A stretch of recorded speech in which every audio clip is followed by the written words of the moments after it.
We're joined by head coach Shane Coffey. Final game of the regular season at home in the field house with Bixby. What's in store for tonight? You know, it's going to be a big-time clash. You know, there's a lot on the line tonight.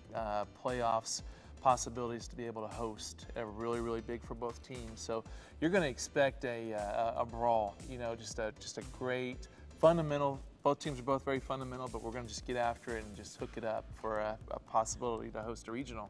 I'm assuming that's been your message all week to the ladies is, hey, we have a chance to host, but more importantly, to close it out here with a win. That's also on tap as well. Yeah, I mean, for the last 3-4 games, that's been kind of our mentality. We've been trying to get our girls into a kind of playoff mode mentality and understand the importance of not taking possessions off and doing the little things that you need, the 50-50 plays, being able to move the ball around, make defenses work a little bit. And our girls have done a phenomenal job of achieving that over the last couple games. But we know that it's just on a bigger stage here in the field house. As far as the ladies are concerned, are we full strength finally? Because I know it's been a little up and down for your squad throughout the course of this year.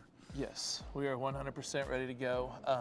I think Friday night was our 6th game this year where we had everybody at 100%. So right time of the year, you know, our team's starting to kind of come together. We're piecing things the right way, and you want to get hot, you know, at this time of the year. And I feel like we have been able to kind of get some things cooking in the right direction for our team. Final thoughts on Bixby? Give me the lowdown on them. You know, they're a talented squad. They're a young basketball team, very similar to us. They love to shoot the three. When they're on, they're on. You know, they're getting better with each game. But the one thing that really I love about their style of play is they play hard for 32 minutes, whether it's on the offensive end, defensive end. And a lot of times with young teams, you don't always see that. But they do a really good job with their coaching staff there and really taught them how to be aggressive and assertive at all times of the game. And I think that's what's put them in the position that they're in right now, getting to play us for a chance to host a regional. Well, Coach, best of luck. We'll have the starting lineups coming up next on ArrowVision. Hi, and welcome inside the Fieldhouse. I'm Dan Hawk alongside my co-partner tonight, Mr. Greg Spencer, filling in for Tiffany Jones. We'll join Madison Dildine in just a little bit, but we'll set the stage for you. Broken Arrow and Bixby to close out the regular season. The Lady Tigers are 15-7 and 10-3 in the district, and the Spartans 17-5, 11-2. A lot on the line this evening as we inch closer to the playoffs with this final regular season game, Greg. Yeah, two very similar teams. Not a lot differentiates the two, as you see the one game in the district, all-important district standings. And they played each other once already, and it was a 2-point game. So this game could go either way. These are two teams with state tournament, state championship aspirations. Bixby has been right there knocking on the door. Broken Arrow got to the state tournament last year. I expect a great game. Yeah, it's going to be a special one. Remember, the Tigers lost their last meeting 44-46. So there's a lot on the line. There's a little bit of the revenge factor. The students are wearing the pink out tonight as well, and that has to welcome in our third member of the broadcast team, Madison Dildine, who's got the keys to the game, rocking that pink shirt. No surprise there, Greg. I honestly think pink out should be every night, Dan, but our first key to the game is to keep pressure on the ball. Bixby is prone to turning the ball over when they're under pressure. Then we have got to have a lot of ball movement on offense and attack the gaps. Last but not least, we've got to contain Bixby. They have three really, really solid three-point shooters, and Kate, and Courtney, so if we can contain them, then we should be good. Dan? Thank you very much, Madison. Some other information for you to take a look at, Greg. They reach and they foul on defense. They fall short, fakes, especially Music as well, and they turn the ball over under pressure. So that could be a key as well, as get them to fall under pressure. Is that some inside information? Hey, I'm trying to get some stuff here. Sounds like a scouting report there. A little bit. But we're trying to, break it all down here on ArrowVision. We'd like to thank our sponsors real quickly. A shout out to First National Bank, Broken Arrow, Ascension St. John, Tulsa Bone and Joint, TTCU Federal Credit Union, Matthews Ford, the Arrow Group, Quick Trip. We also want to give a shout out to Tiger Threads, sweater that I'm wearing, 30% off in Tiger Threads, so give them a chance. Go check out their stuff, good stuff. We'll take a quick timeout, and we'll have the starting lineups coming up on the other side. Matthews Ford in Broken Arrow has been collaborating with Broken Arrow Public Schools since 2016. Through this partnership, Matthews Ford sponsors the Broken Arrow Teacher of the Year Award by providing a courtesy car for the winner to drive throughout the year. We'd like to recognize Matthews Ford for their efforts in supporting educators and being a valuable community partner with Broken Arrow Public Schools. This support sets a great example of how local businesses can work together with our school system to create a better future for all. Life happens in a hurry. Our money experts will help you keep up. TTCU Federal Credit Union. Life is better in balance. If you and your family have been waiting for the perfect time to jump into your dream home, it's here. We make buying a new home as easy as it is exciting with quick credit approvals and great rates. First National Bank of Broken Arrow. First people put people first. Your side hustle keeps you moving. We'll help you get where you really want to go. TTCU Federal Credit Union. Life is better in balance. At Ascension St. John, you'll find advanced heart care, brain and spine care, and personalized cancer care. And we excel just as much in the things that can't be measured. Listening more closely, caring more compassionately. Tulsa Bone and Joint, Northeast Oklahoma's sports medicine experts. We are pleased to help you and the athletes in your life with a number of surgical and non-surgical options. Tulsa Bone and Joint is proud to serve as team orthopedist for local high schools such as Broken Arrow, Owasso, Sapulpa, Cascia Hall, and Bishop Kelly. We're also proud to be team orthopedist for FC Tulsa. Tulsa Bone and Joint, moving life forward. Racing towards the end of the month? Ask about our early pay options. TTCU Federal Credit Union. Life is better in balance.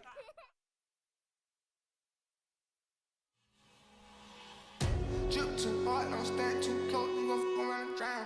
Off this way, doing all these shows. I've been on the road, I don't care where I go, as long as I get paid. Bad little vibe, she been on my mind. Soon as I get back, she can shred. Do this all the time, this ain't no surprise. Every other night, another movie get made. Drip too hard, don't stand too close, you gon' fuck around and drown. Off this way, doing all these shows. I've been on the road, I don't care where I go, as long as I get paid. Bad little vibe, she been on my mind. Soon as I get back, she can shred. Do this all the time, this ain't no surprise. Every other night, another movie get made. Drip too hard, don't stand too close, you gon' fuck around and drown.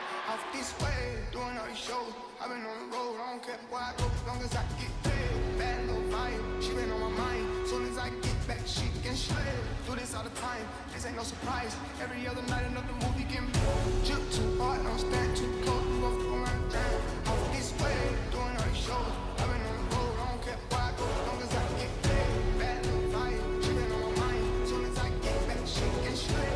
Do this all the time, this ain't no surprise. Every other night, another movie get made.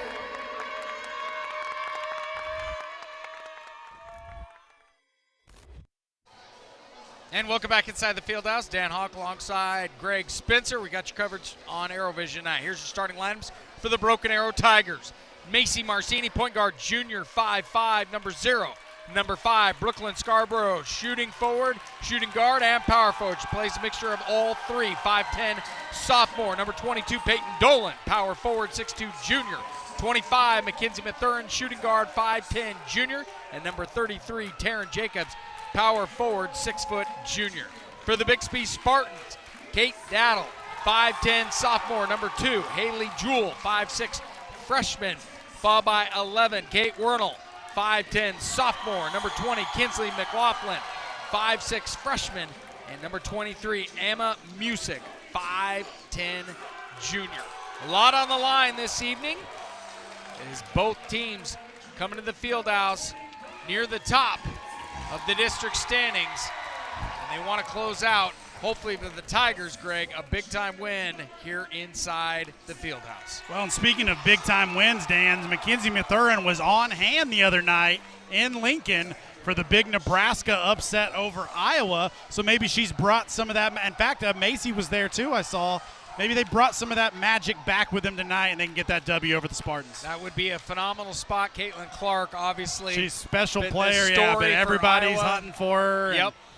Pretty cool when you can see an upset like that. I saw some stuff on social media, so very cool for them to see that. Of course, Mackenzie, one more year here in Broken Arrow next year, and then on to Nebraska. Yeah, it was a special time for her, obviously, up in that arena. That has been a brand new arena. Yeah, they got a great, for a place that's not really known as a big-time basketball school, they have a great arena. Yeah, it's really Love cool the uniforms the Lady Tigers have on tonight with the pink trim. Really nice, subtle look there with the light pink. Yeah, that's nice. White tops, white bottoms. Bixby wearing the traditional blue tops and blue bottoms. And we are underway inside the field house. Kate Dowdle going down low. That one's going to bounce out of bounds. It'll stay with the Spartans.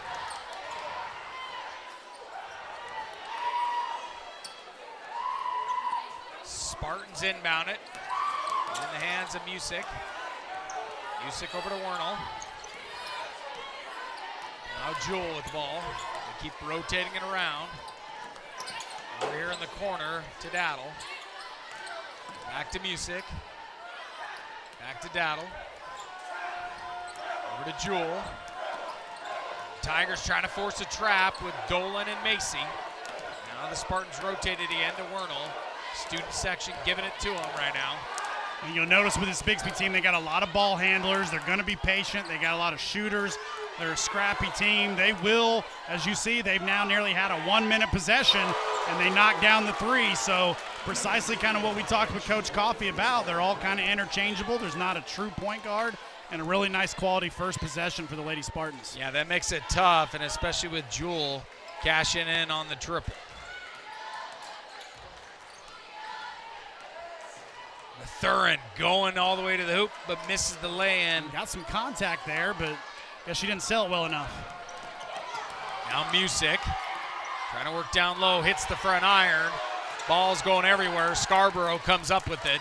Now it gets at the hand of our point guard, Macy Marcini. 6:32 to go here in the first. Marcini driving the lane. Throwing up a lay-in off-balance shot that nearly went in. That's going to roll out of bounds. She did a nice job using that screen and turn the corner there. If she would have made that, that would have been one heck of a shot. Yeah, I mean, you kind of you compare, try to think of a comp to her game. It's a little bit like something like Trey Young out there, having to battle the Giants at her size. She does such a nice job finding ways to get off quality shots. Dolan over to Scarborough. Scarborough can't connect from long distance. Mathurin nearly coming up with the rebound. Now ball going the other way is Musick. Gets her pocket stolen by Mathurin, and Mathurin goes the other way, but she can't finish on the other end. Well, she did everything right there except finish.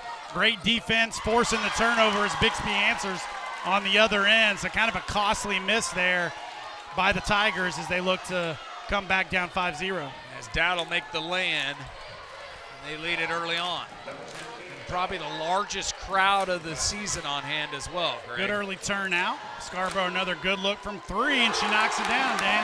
How about that? Just like that, the lead is cut to 2 by Scarborough's triple.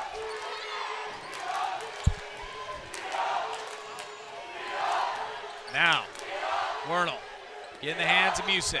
Over in the corner to Wernal. She rims out. Marcini collects the board. Marcini over to Scarborough. Now to Dolan. Back to Scarborough. Down low to Jacobs. Back to Dolan from long distance. That one's off the mark. There is a foul called. Or did they say it stepped out of bounds? Nope. Foul on they Marcini. Somehow caught a foul on Macy Marcini for blocking out there. That's either got to be a no call or a call on them. I'm not quite sure how you can justify calling that a foul on the offense. And I think that's why Coach Coffey is addressing the referee. He's still barking. He talked to the guy that didn't make the call. Now he's talking to the guy who did make the call. But I think he has a point. Oh, no, it was absolutely not a foul on Macy. It doesn't matter what level you're at. That was definitely not a foul. he's still giving it to him right now. In fact, I'm not even sure what the call would have been, because if he called her over the back, she wasn't over the back. She was on the other side. Like, she couldn't have possibly gone over her back at her size. Music misses the runner, but Bryn Daniel also misses, and Mathurin comes up with the rebound. Mathurin now driving it all the way to the cup. And I think she was called for a charge. No, got a block. Nope. Thank you, Greg. Foul. And that was 50-50. That was one of those 50-50 calls there. A block or a charge could have went either way. But I think coach is barking at the officials a little bit. Might have got him that call there. Music charged for the foul.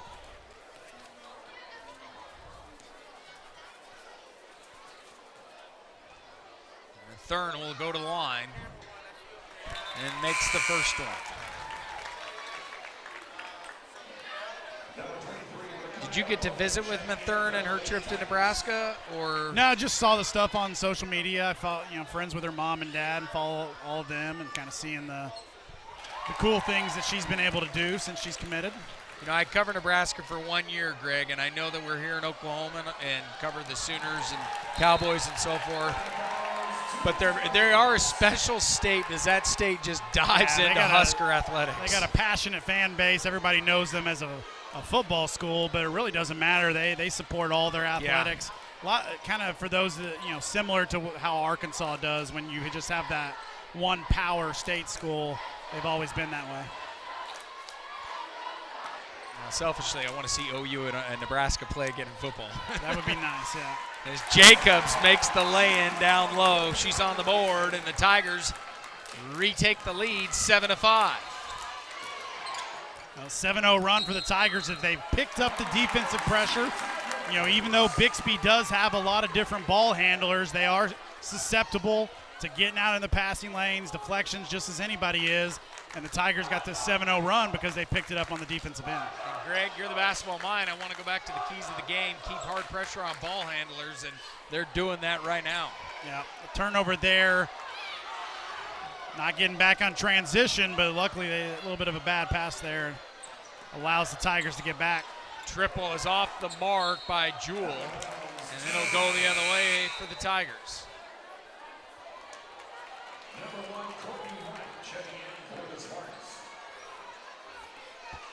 Bixby, a very talented team here in the field house. 17-5 overall, 11-2 in district. Mathurin to Scarborough, to Rakaya Bowen. Whistle down low.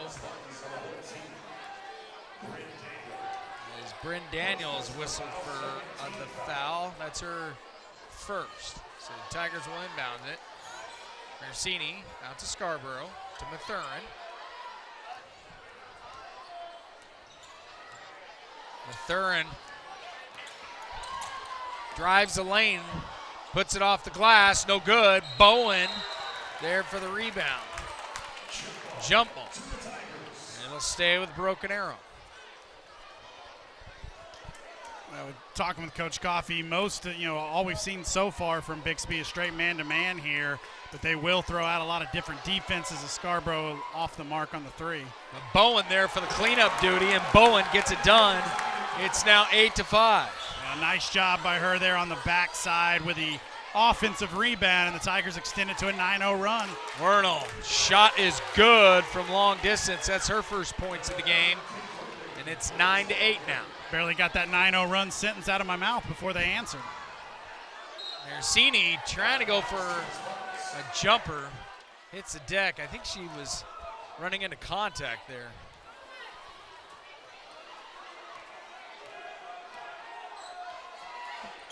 Scarborough nearly picking it off. That shot is off the mark. Mathurin down low, collects the rebound. Quick pass up to Scarborough. Little 2-on-1. Now it shuffles out, and Scarborough unable to connect. And ball's going to go the other way.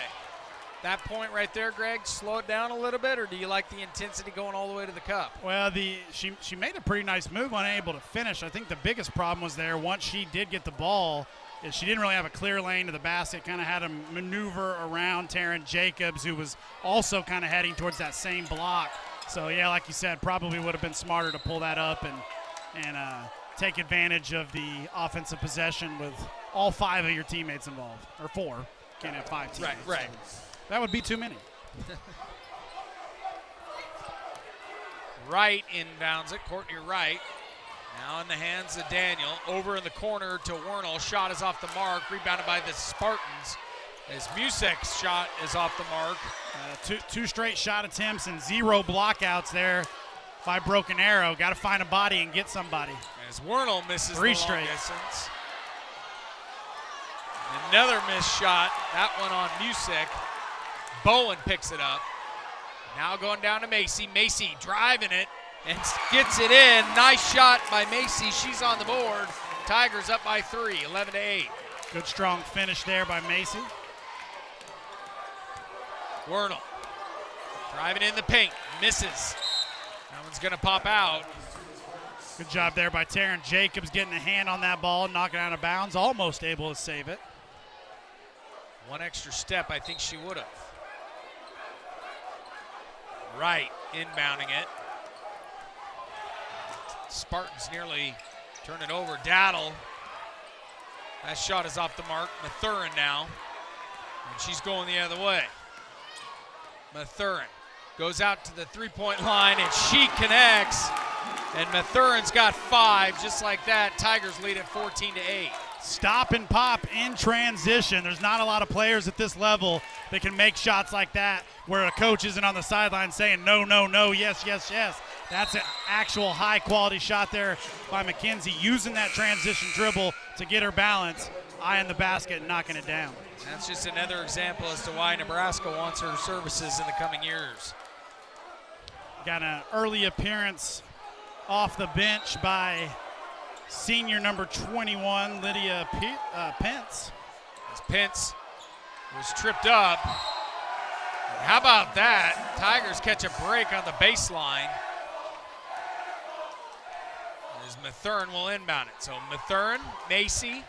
Well, and Dan, I want to give a shout out to the students for an early turnout here. And of course, they also got some free canes, one of our Booster Club sponsors. So nice to see them getting fed, and now they've got some good energy and bringing some good sound out of the student section. Love it. As Mathurin pulls up for the jumper, and she connects. Back-to-back points for Mathurin. She's got 7. Well, I love that she responded from hitting the 3 on one possession. They come out, close out. She makes it under attack, dribble, pull up, and she's got 5 points just like that on back-to-back possessions. Daddle throws up a prayer. No good. Rebounded by Bowen. Gotta push it. Clock's running out. Down to 7 seconds. Bowen flipping it down to Dolan. Nice Quick pass into Pence. Down low. Back out to Dolan. There we go. Mathurin puts it up.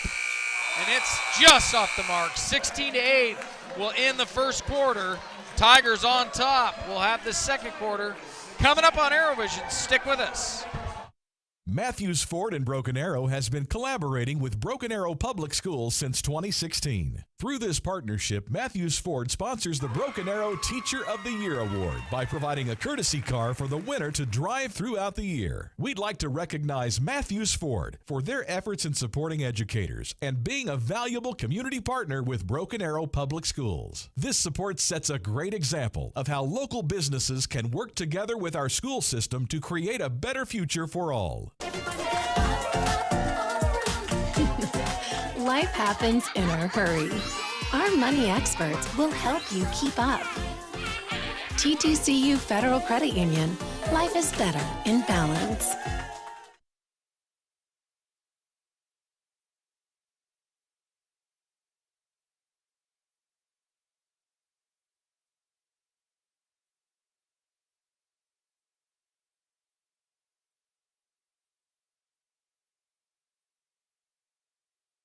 Great job on attacking gaps and keeping the ball on the floor, but we still have to find the shooters and close out. Dan? That's what we're going to hope for as far as the district standings go with the Tigers and the Spartans. Here's how they shake out. We'll take a look at them.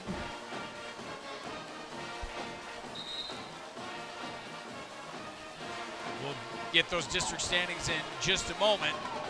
Tigers on top here in the first, 16-8. And we'll have Come back to them at the next dead ball. Yeah, we'll get them in just a minute. And we'll also keep you updated on scores around the area as well. Dolan, Macy, Bowen, Mathurin, and Pence all on the court right now for the Tigers. Mathurin from long distance, unable to connect, hits the front iron. Ball going the other way, and it's Wernell. Wernell nearly traveled, gets it to Daddle. Macy trying to pick the pocket now. Wernell driving in the lane, puts it off the glass, no good. Rebounded by the Tigers. It's Pence. Pence going to Dolan. Dolan over to Mathurin now. Mathurin down to Macy. Macy from long distance hits the front iron. Pence with the rebound, flips it over to Dolan. Now Bowen's got it. Bowen driving in the paint, puts that one off the glass, rims out. And that's going to go staying with the Tigers. Spartan got a hand on it. Now Broken Arrow on a 16-3 run right now after the 5-0 start.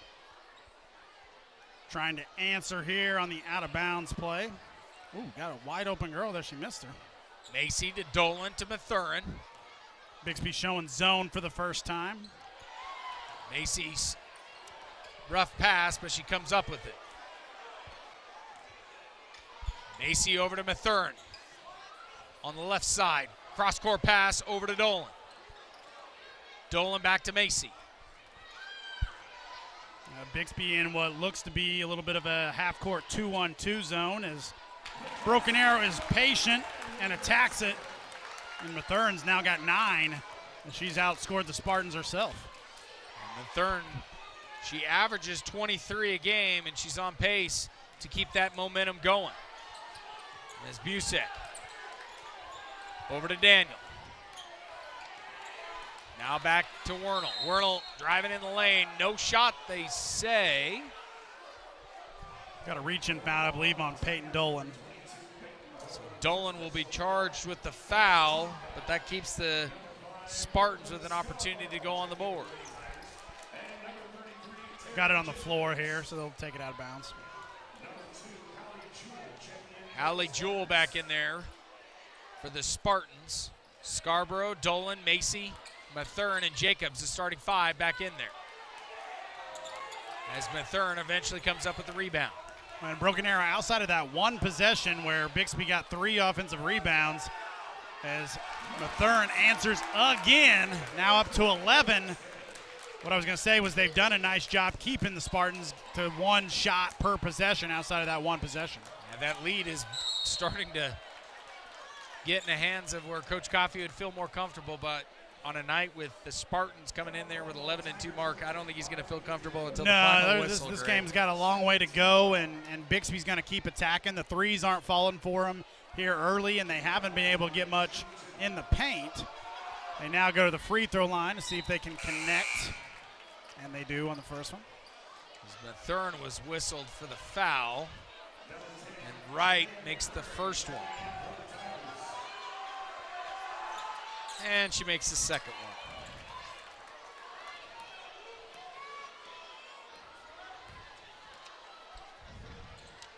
So Mathurin in there.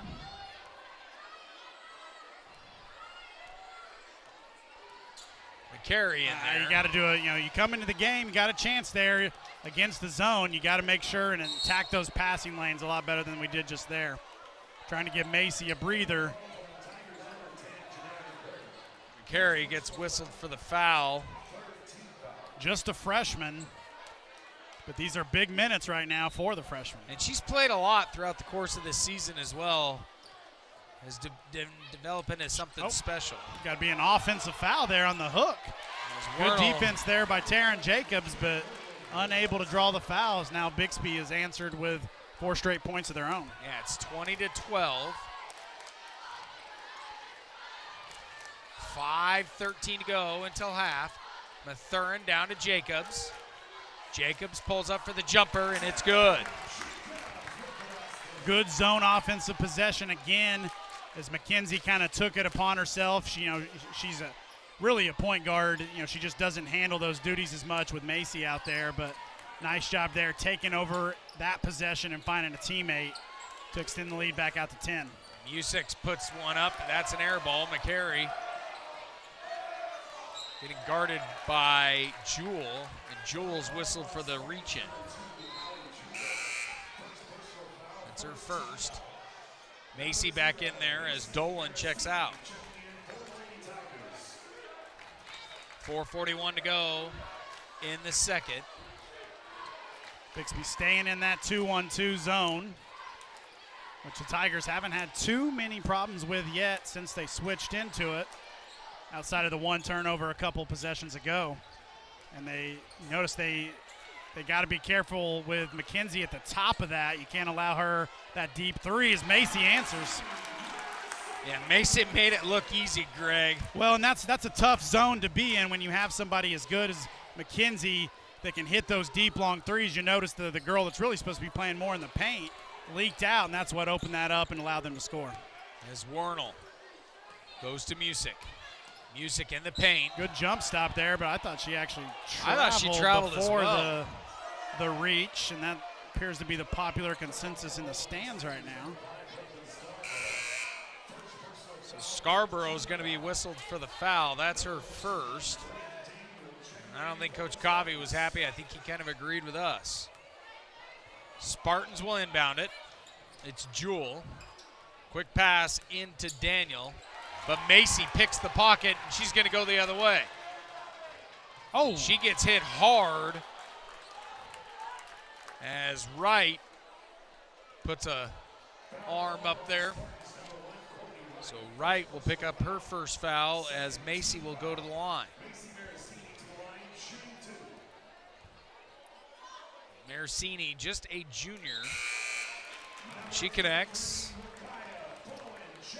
As McCary checks out, and Rakaya Bowen checks in.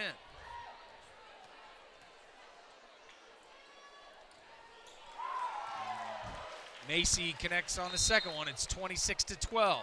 3:50 to go. Spartans call a timeout. We'll check in on those district standings and give you a score roundup around the area. Stay with us. You're watching Tiger Basketball on ArrowVision. If you and your family have been waiting for the perfect time to jump into your dream home, it's here. We make buying a new home as easy as it is exciting with quick credit approvals and great rates. First National Bank of Broken Arrow. First people put people first. Your side hustle keeps you moving. We'll help you get where you really want to go. T2CU Federal Credit Union. Life is better in balance. And welcome back inside the Fieldhouse.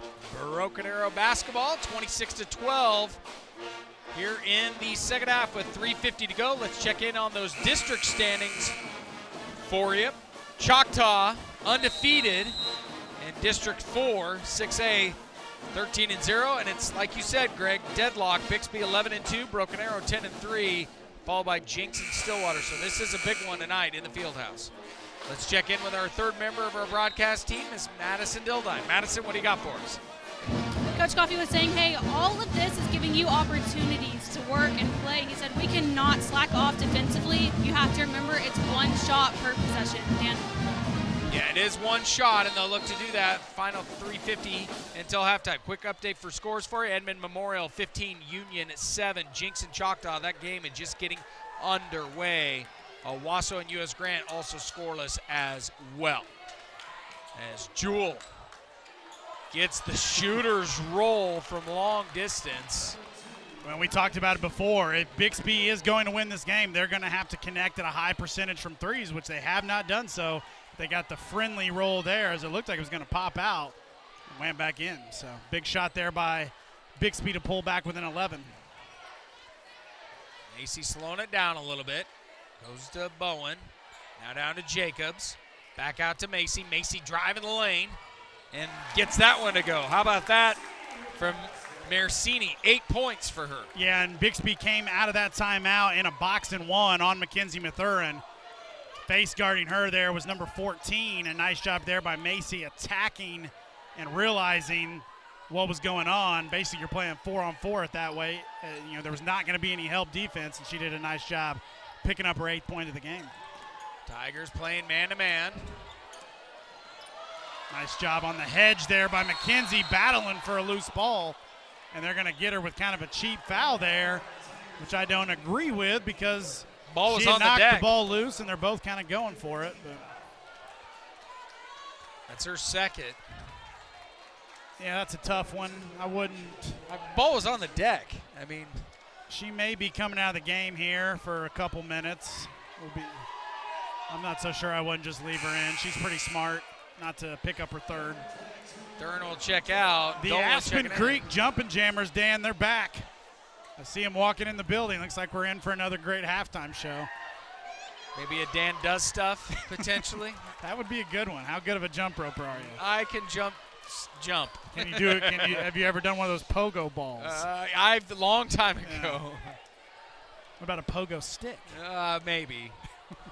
I've always been scared of pogo sticks. It's just you're too high off the ground. Oh, that one nearly went all the way down for Jacobs and pops out. Oh, got her. And how about that? As Macy is just putting on a clinic right now. She's got 10. Yeah, just an outstanding effort there by Macy Marasini, getting the clean steal and the easy deuce to put them back up 14. Don't reach. They were in position there to get a defensive stop. Somebody could have taken charge, but instead we kind of had 2 people reach in for the ball. Now you're going to put them back at the line for 2 shots. Greg, 2 Tiger players already with 2 fouls, Scarborough and Mathurin. And I'm not one to overly worry about 2 fouls. If you get 2 fouls in the first quarter, yeah. But, we're almost at halftime. Obviously, you don't want to pick up a cheap 3rd. Broken Arrow has enough depth where Coach Coffey can feel comfortable, especially with a 13-point lead. Maybe giving those 2 a rest, but I personally would look at maybe getting McKenzie back in the game here in the last minute. Wernell, guarded by Dolan. Gets it over to Wright. Wright is guarded by Addison Price. And she's in the lineup right now with Bowen, Macy, Jacobs, and Dolan.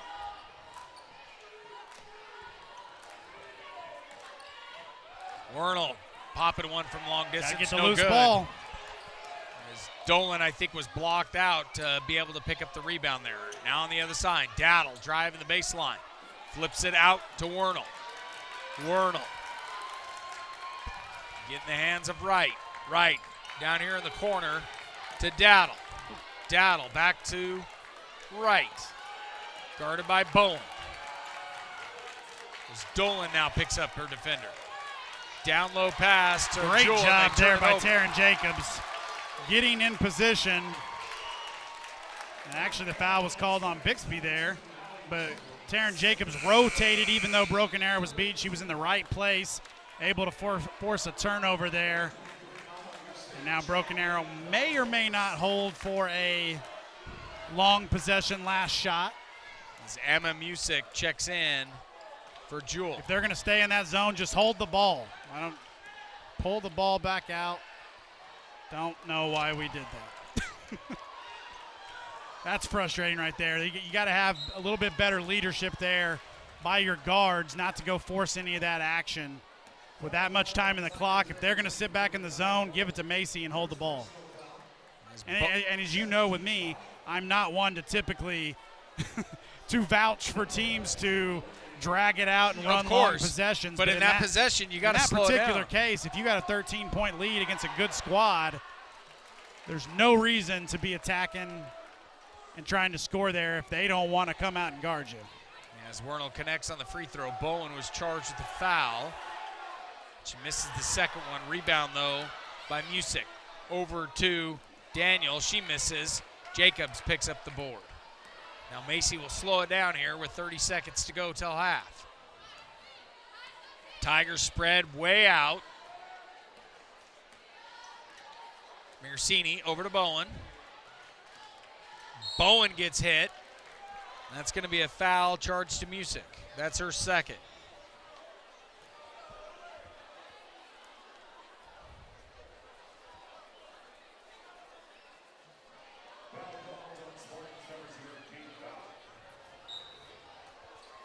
Macy to inbound it.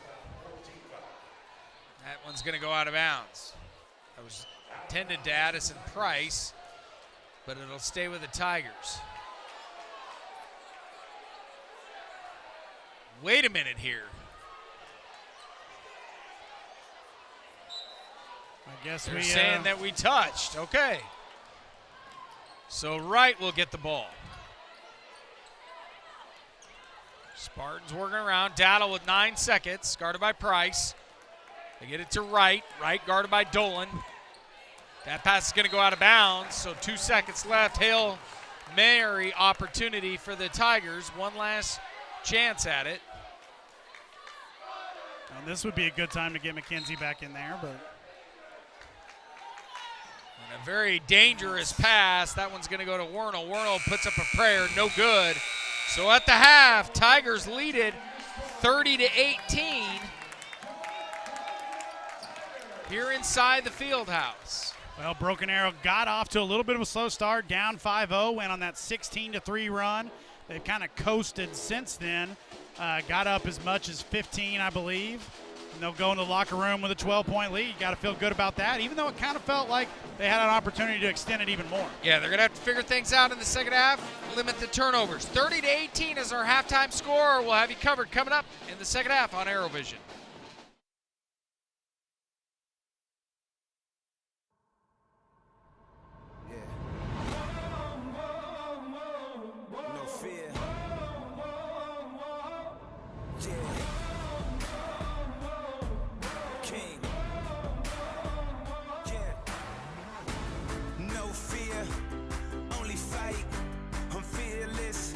It's only right, my head's up, I stay strong, forever young, may you live long, with perseverance, hold on and stand tall, never back down, with my back against the wall, I'm an overcomer, I overcame it y'all, I conquered every mountain, I've been through it all, yeah, I've been through it all,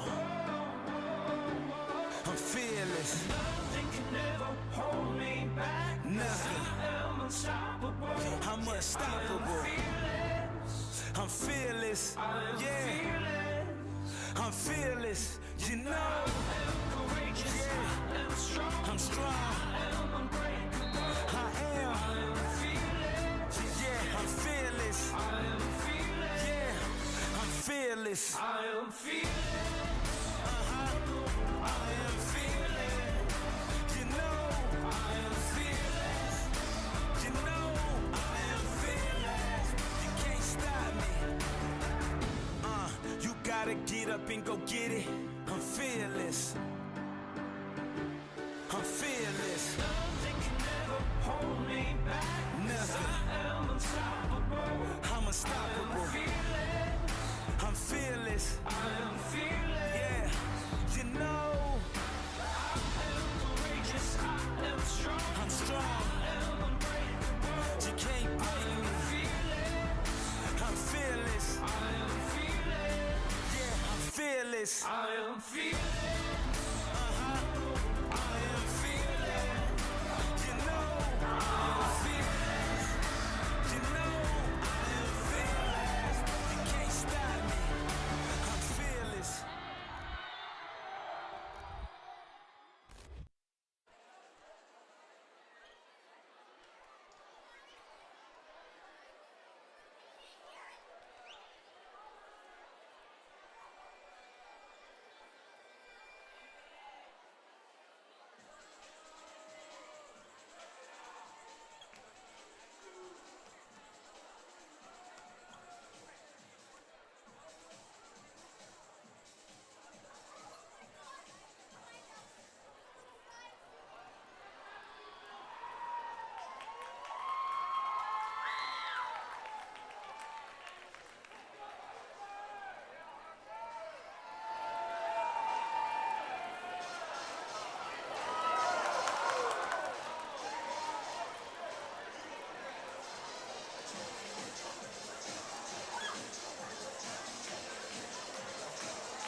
have a 12-point lead as you enter the second half. How do you hope to contain Bixby so you can walk out of here with a win? You know, I think it's all going to start on the defensive side of the ball.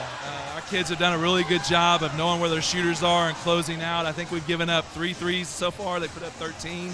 But those 3 were uncontested. And as a result of that, that gives them a chance to stay in this basketball game. We've got to win it on the defensive end. We've been stressing a lot this week about playing hard, playing smart, playing together for 32 minutes on both sides of the floor. And our kids have done it for 16. We need 16 more. Thanks, Coach. Tigers on top, 13-18. I'd like to thank our One Club sponsors, First National Bank of Broken Arrow, Ascension St. John, Tulsa Bone and Joint, TTCU Federal Credit Union, Matthews Ford, the Arrow Group, and Quick Trip. Also want to give a shout out to Tiger Threads. They're running a special right now, 30% off on sweatshirts. And they have a lot of items on clearance as well. So go check out Tiger Threads. Keep an eye out. Follow @BA Tiger Threads on all the social media accounts. In fact, Madison and her students, they're the ones that run that account. They do a great job. But as we've kind of mentioned before here recently, we are moving locations of Tiger Threads here in a couple months to the new Broken Arrow Student Event Center. And so that's going to allow for some deep discounts on really nice items. So keep an eye out on that. Yeah, also, there's some last-minute Valentine's shopping potentially. There are some red hoodies as well, and I was told, like, the plan is sell as much as we can, so less marketing that we have to carry over to the new stuff as well. So you can get a sweater like this. I believe your jacket is still on sale Tiger Threads, yeah. as well at Tiger Threads. So definitely check out the team store as well. 30-18 at halftime here in the Fieldhouse. We'll have the second half coming up on ArrowVision. Stay with us. Matthews Ford in Broken Arrow has been collaborating with Broken Arrow Public Schools since 2016. Through this partnership, Matthews Ford sponsors the Broken Arrow Teacher of the Year Award by providing a courtesy car for the winner to drive throughout the year. We'd like to recognize Matthews Ford for their efforts in supporting educators and being a valuable community partner with Broken Arrow Public Schools. This support sets a great example of how local businesses can work together with our school system to create a better future for all. Give the varsity cheer a shout out. Yeah, let's give a varsity cheer shout out. They're inside the field house with us. Greg, ladies, how are we doing tonight? I actually didn't realize we were still live. No, sorry. We got some junior cheerleaders and whatnot. Want to mention, give a shout out to our Broken Arrow varsity cheerleaders who actually just won Game Day Nationals, a big honor for them. I don't actually think they're back yet. I think they come back tomorrow. So can you guys go crazy? Can you guys go crazy? Go crazy. All you got to do is say one word, crazy. Don't have to tell a lot to cheerleaders to make noise. No, you do not.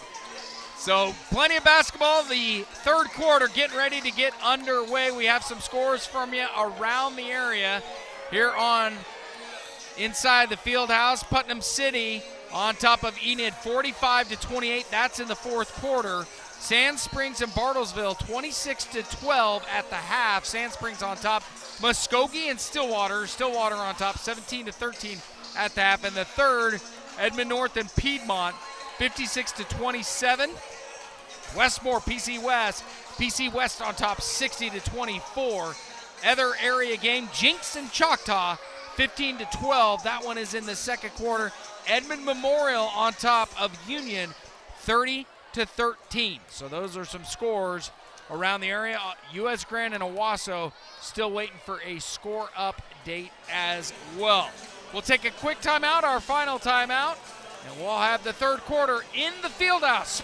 Spartans trail our Lady Tigers 30-18. Stay with us. Matthews Ford in Broken Arrow has been collaborating with Broken Arrow Public Schools since 2016. Through this partnership, Matthews Ford sponsors the Broken Arrow Teacher of the Year Award by providing a courtesy car for the winner to drive throughout the year. We'd like to recognize Matthews Ford for their efforts in supporting educators and being a valuable community partner with Broken Arrow Public Schools. This support sets a great example of how local businesses can work together with our school system to create a better future for all. Life happens in a hurry. Our money experts will help you keep up. TTCU Federal Credit Union. Life is better in balance. If you and your family have been waiting for the perfect time to jump into your dream home, it's here. We make buying a new home as easy as it is exciting with quick credit approvals and great rates. First National Bank of Broken Arrow. First people put people first. Your side hustle keeps you moving. We'll help you get where you really want to go. TTCU Federal Credit Union. Life is better in balance. At Ascension St. John, you'll find advanced heart care, brain and spine care, and personalized cancer care. And we excel just as much in the things that can't be measured. Listening more closely, caring more compassionately. Tulsa Bone and Joint, Northeast Oklahoma's sports medicine experts. We are pleased to help you and the athletes in your life with a number of surgical and non-surgical options. Tulsa Bone and Joint is proud to serve as team orthopedist for local high schools such as Broken Arrow, Owasso, Sapulpa, Cascia Hall, and Bishop Kelly. We're also proud to be team orthopedist for FC Tulsa. Tulsa Bone and Joint, moving life forward. And welcome back inside the fieldhouse. Third quarter just getting ready to get underway. Tigers have controlled both quarters, 16-8 after one, 30-18 for your halftime score. And I believe they've only trailed once in this game at the beginning, 5-0. 5-0, and yeah, as soon as we took the lead, it was 9-0 run, 16-3 run. Madison, you got anything for us? Maybe like a red carpet report for who is Coach Coffey wearing tonight? Like his blazer, his Valentine's themed blazer? I guess not. I guess not. I thought maybe she might be into the red carpet report in honor of like the Oscars and the Grammys being recently. As Daddle going to Wernell. Scarborough, Mathurin, Macy, Dolan, and Jacobs in there for the Tigers. Wernell driving in the paint, puts a body. That should have been a foul, a charge, as Dolan hits the deck. Ran right into her. I'll take it either way. She threw the ball out of bounds, essentially. Yeah, so let's go it's the other basically, way. yeah, might as well. So Macy now. Over to Dolan. Dolan. Slow pass over to Scarborough. Scarborough puts it off the backboard. And I think she wanted a foul. No foul. So pretty similar possessions to start out the second half by both teams with some kind of wild shots and no fouls called either way. So Wernell to Musick. Now to Daddle. Back to Musick. Musick over to Jewell. But Macy comes up with the steal. And that's going to stay with the Tigers. And she was fouled going to the court by Jewell. Great ball awareness, then hitting the deck, getting the loose ball. Got to love the effort there by Macy Marasini. And that's Jewell's third foul. Well, that could be key, as that's one of Bixby's best players. Let's see if Broken Arrow can take advantage. Dolan all alone, no good, as Wernell comes up with the board. Wernell throwing in traffic to Musick, and she connects. That's her first points of the game. 30-20, Tigers lead by 10. And Broken Arrow needs to keep answering. Haven't scored yet, almost 2 minutes in, and there they go. That's what we were looking for. Yep, check that. Scarborough with the jumper. It's 5 points for her, and it's a 12-point advantage for the Tigers. Well, and anytime you're in that 10-14, 10-12 range, the game's always teetering on being a blowout or letting the other team, in this case a good team, as Macy's going to take it the other way. Yeah, Macy with the steal, puts it off the glass. No good, but Mathurin there for the rebound, and she nearly puts it in. Good follow-up, helping her teammate out who got the steal. You got to love when not one but two girls hustle back, not assuming that the layup is given off the steal, and get the second chance opportunities. Bryn Daniel charged for the foul. Mathurin will go to the line. A rare miss for Mathurin. Mathern and Mercini both in double digits.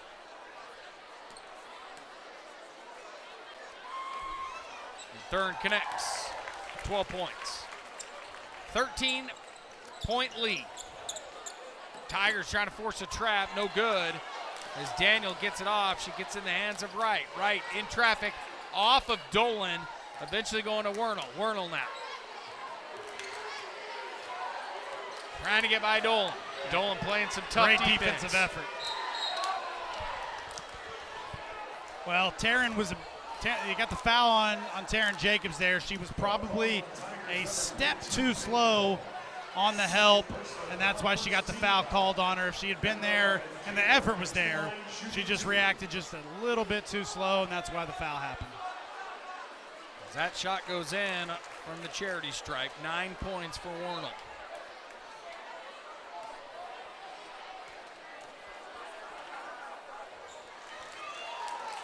Make that 10.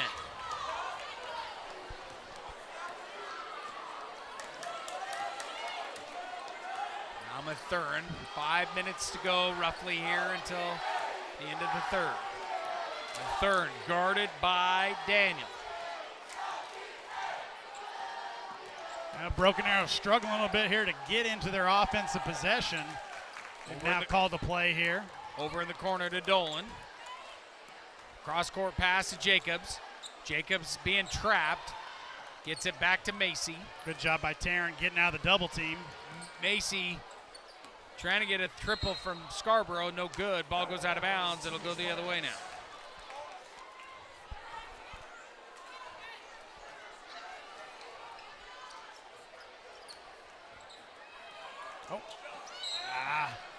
That one. Again, a little bit step too slow there. You got to get over there and cut the baseline. There was turnover potential there, but instead, maybe the foul on the other possession, because he just said that was Taryn's first foul. I thought she got the foul earlier.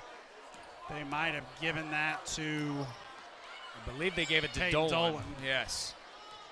As Daddle guarded by Scarborough. Now Macy on right. And Mathern picks the pocket. She's going to go the other way. And she nearly made the lay-in, but rebound by Scarborough, no good as well. Now the Spartans, they want to run. They go the other way. It's Music. Music goes all the way to the cup, but that one rattles out. And I believe Jacobs is going to be called for her second. Jacobs unable to set her feet. So Anna Music will go to the line.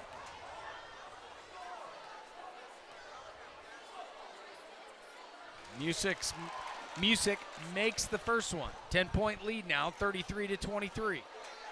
As the field house is pretty filled up on one side. Second one is good from Music. Well, and Bixby has found a way to creep back in to what was once a 15-point lead. They've cut it to 9, so the Tigers really need an answer here. Been a little bit sluggish offensively, and I think Coach Coffey wants to talk about it. So, timeout for the Tigers, 33-24. We'll be right back after this. You're watching Tiger Basketball on ArrowVision. Matthews Ford in Broken Arrow has been collaborating with Broken Arrow Public Schools since 2016. Through this partnership, Matthews Ford sponsors the Broken Arrow Teacher of the Year Award by providing a courtesy car for the winner to drive throughout the year. We'd like to recognize Matthews Ford for their efforts in supporting educators and being a valuable community partner with Broken Arrow Public Schools. This support sets a great example of how local businesses can work together with our school system to create a better future for all. Welcome back inside the field house. Dan Hawk alongside Greg Spencer and Madison Dildine. 33-24. Tigers on top here in the third quarter. Midway through it. And it's Broken Arrow's got to regain the momentum. Bixby's been able to kind of slowly but surely chip away at this lead. Haven't seen a lot of transition opportunities out of Broken Arrow yet. You look up and we've already played half the third quarter, so got to get that Mo back on our side. You still got a 9-point lead. You're a 3-pointer away from getting back to 12 as Bixby switched back into a 2-1-2 for the first time this half, which is actually kind of interesting considering they've had pretty good luck the first 4 minutes in man-to-man. So still liking to switch it up, maybe cause a turnover, as instead Broken Arrow forces a foul. Let's see how they attack the Bixby defense here. They switch back into a man, and now we've got a cheap travel. I guess he thought she drug her pivot foot on the pass. So a costly unforced turnover, Dan, there by Marasini. Greg, do you want to see the tempo sped up for the Tigers? Because it seems like they've slowed it down a little bit. I don't think they've intentionally slowed it down. It's just Bixby's been able to kind of make the game go in there, and it's slowed down a lot because Bixby's suddenly shooting a lot of free throws, and Broken Arrow just has not been able to pick up the tempo here early on. It's a game of runs, and Bixby's on run right now.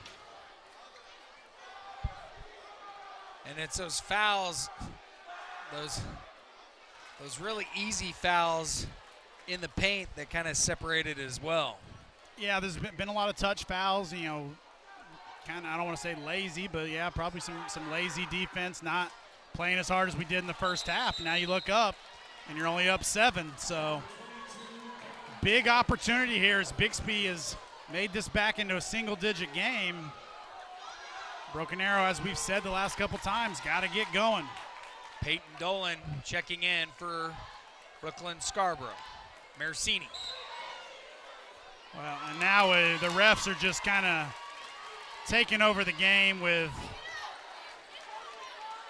touch fouls away from the ball. I don't know. Not much I want to say about that, but right now this is just kind of an ugly third quarter that unfortunately is going against Broken Arrow. Yeah, that was Bowen's second foul. These Tigers trying to force a trap. It's Dolan and Mathurin. Well, a heady timeout there by Coach Estrada. She saw her girls in trouble there in that trap. So the Spartans call a timeout. We'll take a timeout as well. It's 33-26, 3:20 to go here in the third. Stay with us. Life happens in a hurry. Our money experts will help you keep up. TTCU Federal Credit Union. Life is better in balance. If you and your family have been waiting for the perfect time to jump into your dream home, it's here. We make buying a new home as easy as it is exciting with quick credit approvals and great rates. First National Bank of Broken Arrow. First people put people first. 33-26 in the third quarter. Tigers trying to keep this lead as the Spartans will inbound it. You got to get a stop here. Guard without fouling. Unbelievable. Oh, my goodness. So we force a turnover and we get a jump, but luckily it's our ball. But the ball was literally in Mackenzie Mathurin's hands. There wasn't even, the other girl didn't have it long enough for a jump ball to be called. Try not to be ticky-tack on the refs, but that one was just bad. You got to score here. Get into attack mode. Be solid with the ball. A lot of contact there, but you're also forcing up a tough shot, and that shot's probably going to get her taken out of the game. Spartans bobbing and weaving now with Music. Music slows it down. She's near the center court. There we go. Mathurin picks up a steal.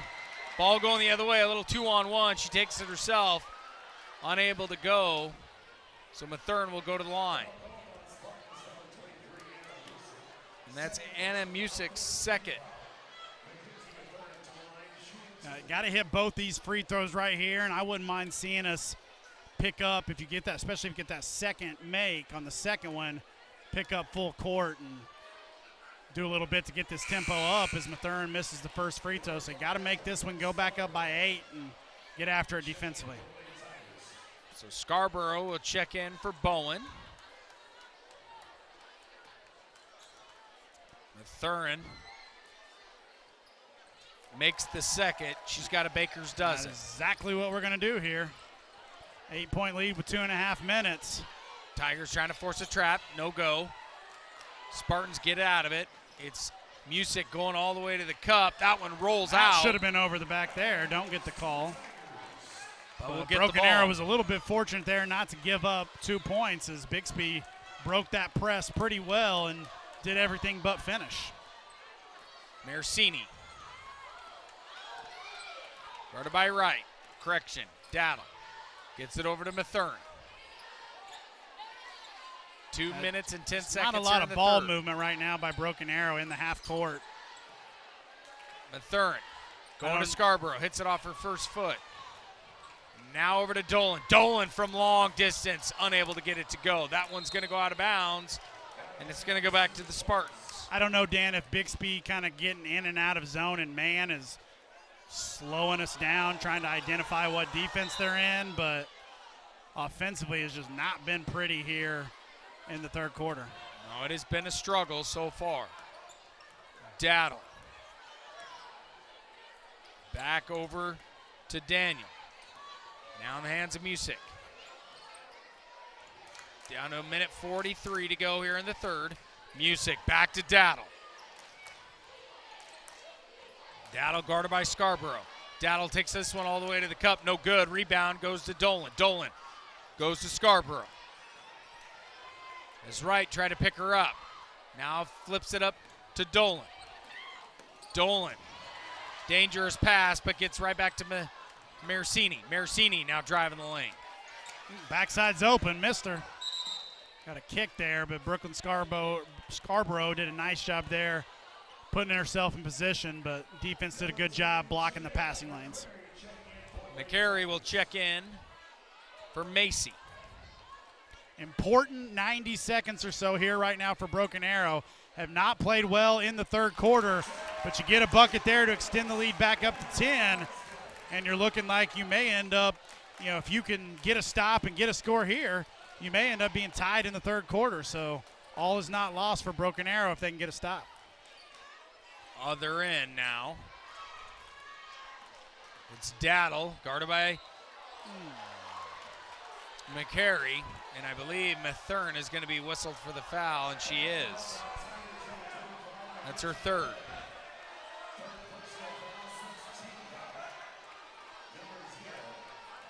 Daddle will go to the line. 36-26, 49 seconds left. And she makes it. She's got 3.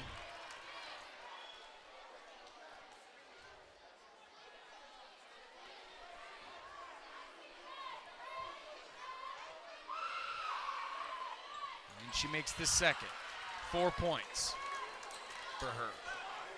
47 seconds left in the third. Mathern over to McCary. Back to Mathern.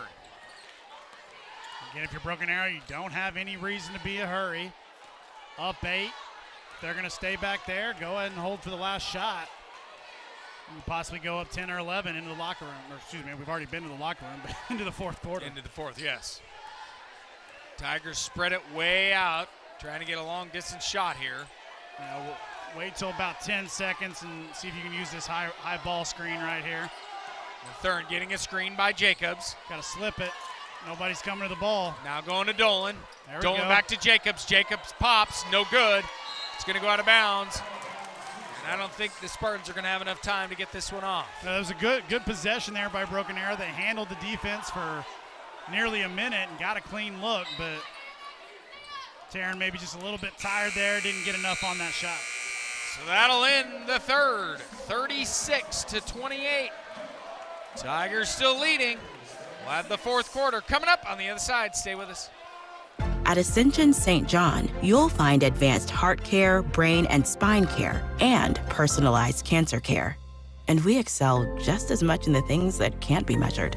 Listening more closely, caring more compassionately. Tulsa Bone and Joint, Northeast Oklahoma's sports medicine experts. We are pleased to help you and the athletes in your life with a number of surgical and non-surgical options. Tulsa Bone and Joint is proud to serve as team orthopedist for local high schools such as Broken Arrow, Owasso, Sapulpa, Cascia Hall, and Bishop Kelly. We're also proud to be team orthopedist for FC Tulsa. Tulsa Bone and Joint, moving life forward. 36-28. Almost to the fourth quarter here inside the field house. Tigers on top. Let's check some scores around the area. Halftime at Union at Memorial 30-13. Putnam City a final. They're a winner over Enid 57-43. Muskogee and Stillwater at the half 17-13. And I believe that is it as far as area scores. Let's check in with Madison Dildine. What you got from the timeout, Madison? Yeah, guys, Coach Coffey was saying, hey, we're good, chill out. They gained us 4 in that quarter. They got down to the line and scored 7. We cannot let that happen again. Dan? That was kind of what you were alluding to, Greg. Getting points at your end and finding your shots. Well, I think Broken Arrow only had 6 points that quarter, but you still feel pretty good playing a team this good, going up 8 in the last 8 minutes of the game. So got to get off to a good start right here. Music. Now they go long distance. That is it's not right. what you wanted. And just like that, we got a 5-point game. The closest Bixby has been since quarter number 1. Since midway through the first quarter, as Broken Arrow has to start answering right now, as this momentum has clearly shifted in Bixby's favor. Dolan over to Macy. Macy back to Dolan. Over to Scarborough. Scarborough unable to connect. It's going to go back to the Spartans. Daddle driving in the paint. Puts that one off the glass. No good. Macy with a rebound, but gets back in the hands of Daddle. Spartans going long. It's Wernell. She can't connect. And the Spartans rebound again. It's Wright. Wright over to Daniel, and Daniel makes it. That's her first points of the game, and we got a 3-point game. There's no sense of urgency right now out of this Leahy Tiger team. Bixby has seized all momentum that we had built up in the first half. Coach Coffey is frustrated, deservedly so, as Broken Arrow unable to get things going here in the second half. And we're going to keep it right here. It's 36-33. Well, Dan, you're seeing two different teams. You know, Bixby, Broken Arrow dictated everything in the first half, played confidently, played their tempo, did things their way, and then now, boom, you're hit. It's a 3-point game, 6.5 minutes. Every big lead that you had early in the game means nothing. It's a 3-point game. Yes. Bixby's in control, and you don't look like you're prepared to answer right now. I don't remember the last time McKenzie or Macy, for that matter, has even gotten a shot off. Bixby's putting us in position where we're not getting good quality looks, really, from anybody on the floor. And I would not be surprised if that is his message, like, hey, we had the lead earlier in the game. It's gone now. We got to clamp down on defense. Well, the good news is you still have the lead. You do. The bad news is you're not playing very well, as Bixby, I believe, has made this go down to Madison Dillon. I'll finish my thought after. Madison? Thanks, guys. Coach Coffey said, hey, we have got to rebound. They're winning every 50-50 play right now, and they have the momentum, so we cannot be afraid to attack. Greg? As Jacobs goes down low, but she unable to hang on to the ball, and kind of like what Madison said, Greg, they got to have to find rebounds when they are there for the taking. Well, it's just interesting. You watch that first half, and you clearly felt like Broken Arrow not only looked like the better team, but was playing like the better team. And now it's completely flipped the script, reversed the roles, as Broken Arrow's fortunate to force a turnover. So Tigers got to find a way to play their best 6 minutes of basketball here right now. Maricini goes to Dolan here in the corner. Flips it inside to Jacobs. Jacobs working in the paint. That one rattles out, but Maricini with a rebound. Hit hard, going up for the shot, but that's going to go the other way. And Lady Tigers are just frustrated right now. You got a good look. You didn't make it. You got an offensive rebound. You didn't get the foul. You thought you might get the ball. It goes the other way. You got to go get a stop, or else you might have a 1-point game, maybe even tie game. So the Spartans music working in the paint, flips it out to Wright. Wright trying to go for a long distance, no good. That one's going to go out of bounds. Tigers will get the ball. Smart decision by Jacobs, not even trying to go find that ball, just let it go out of bounds.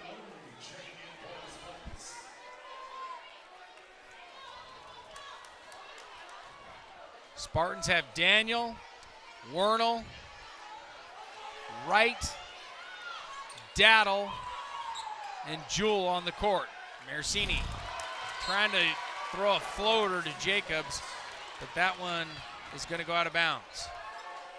Just 6 points this entire half so far by Broken Arrow, and things don't appear to be getting any better offensively. So somebody's got to spark something right here. I feel like we've been saying that for about 5 minutes. As Macy. And instead we just keep turning the ball over. And Coach Coffey saying it was on a hand. I didn't see anybody deflect it. I didn't see anybody as well. And he's trying to plead his case, but Spartans will get the ball right back. Scarborough checks out. Bowen's in there with Macy, Jacobs, Dolan, and Mathurin. When you've really only had 6 girls play here in the second half, so you're not only have played poorly here in the second half, everybody's pretty tired. You know, not much rest has been involved. And Bixby is threatening on repeat possessions to take the lead, but they do not do so. You've got to be approaching around 7 minutes or so until the Tigers have found the bottom of the cup. Unfortunate timing there on that foul, as usually you'll be glad to take one, but McKenzie had turned the corner off that screen and had a chance to score, and now you got to go with the ball out of bounds.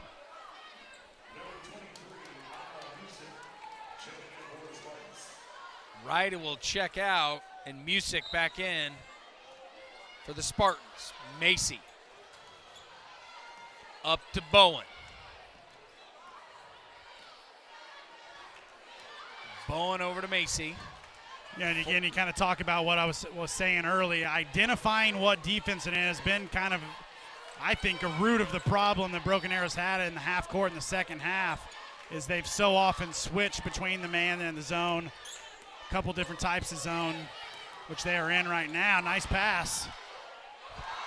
But Macy unable to connect. Ball on the deck. Still on the deck. Now you're going to get McKenzie's 4th foul, because we were unable to knock down a gimme shot. Actually, they gave it to Bowen, Greg. Now that's fortunate. No, they didn't. That was on McKenzie. 4 fouls. 25. So Brooklyn's checking back in, but I don't know that it will be for McKenzie. You can't afford to take her out right now with just a 3-point lead in only 4 minutes. Wernell going over to Music. Music back to Daddle. Back to Wernell. Well, and the good thing, Dan, if you're Broken Arrows, you played pretty well defensively in the second half. You haven't let your offensive struggles go to the other end of the floor. I mean, Bixby's had kind of a normal amount of points. The problem is you've only had 6, and now Bixby's going back to the line to continue to chip back into this game.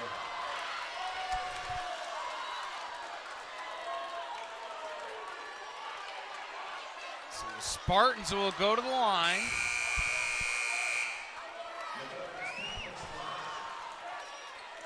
And I believe McKenzie is going to come out of the game right now. And that's McKenzie's 5th. Well, that would probably be why.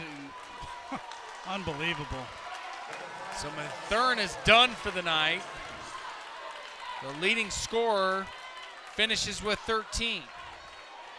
As Scarborough back in there. 36-33, 3:33 to go. 2-point game now. Well, and this is where you have to realize that, yeah, your leading scorers come out of the game and your lead has dwindled away, but you still got 5 really good players out there on the floor that have been to state tournaments, that have also played recent games without Mackenzie Mathurin and found ways to win. You're still up 1. It's a 3.5-minute game.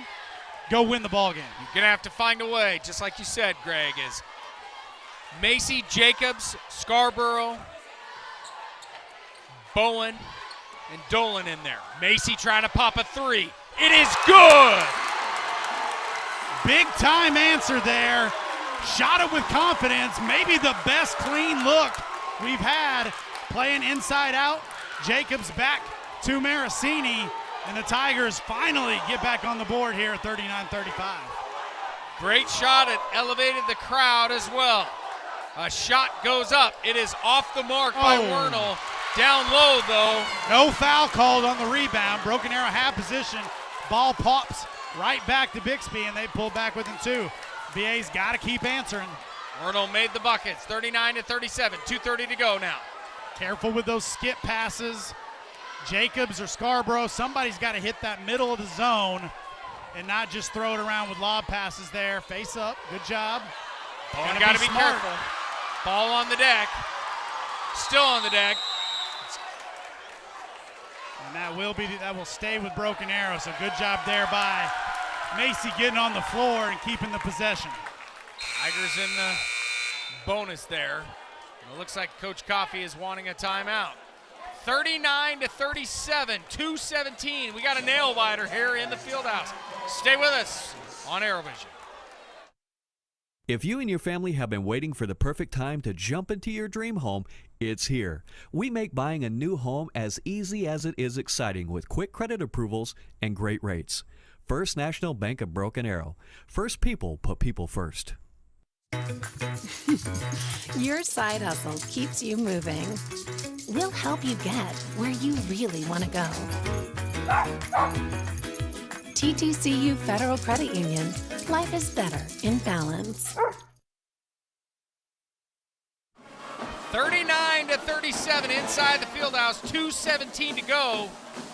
Greg Spencer, Dan Hawk, and Madison Dildine on the coverage for you tonight on ArrowVision. And Greg, it's going to be a nail biter. It feels like it. The rest of this plays out here in the Fieldhouse. Yeah, 30-18 halftime lead for Broken Arrow. Nothing's gone your way in the third and fourth quarters. Your leading scorer is fouled out, but bottom line, you got a 2-point lead with a little over 2 minutes to play, and you can go win a ball game. Yeah, and the Spartans were able to beat the Tigers the last time they played, 44-46. So let's keep that revenge factor in mind as well, as the Tigers will inbound it. Marcini, Dolan, Scarborough, Bowen, and Jacobs. Someone's got to get open. It is Bowen. Bixby remains in that zone out of the timeout, so Broken Arrow continues to kind of live on the edge of their seat with some of these lob passes. Dolan inside to Jacobs. Jacobs pulls up. That goes for Jacobs. She's got 8. And the Tigers have a 4-point lead. And it looked like it was going to pop out there, but she got the friendly bounce, and now Broken Arrow's got to find a way to get a stop. Spartans with Wright trying to find something on the other end. Student section comes alive in the Fieldhouse. Wright guarded by Marcini. And she played great defense for about 15 seconds, and then got a little bit too handsy there. Now you're going to put them on the line. You got to find a way to avoid fouls like that right now. Actually, they're not going to put them on the line. That's actually the only third foul. So the new rule is important there as it comes into effect. Chance for a steal. She got it. Marcini takes this one to the cup, and it is good. She's got 15, 43-37 with 1:25 to go. Jonah Hill loving it on the video board up there. Music misses that one off the glass. Rebound, Spartans. It's Wernle. Wernle back going to Music. And a timeout is called by the Bixby Spartans, 43-37. What a wild finish we have here in the Fieldhouse. Stay with us. We'll have it at the conclusion next on ArrowVision. Life happens in a hurry.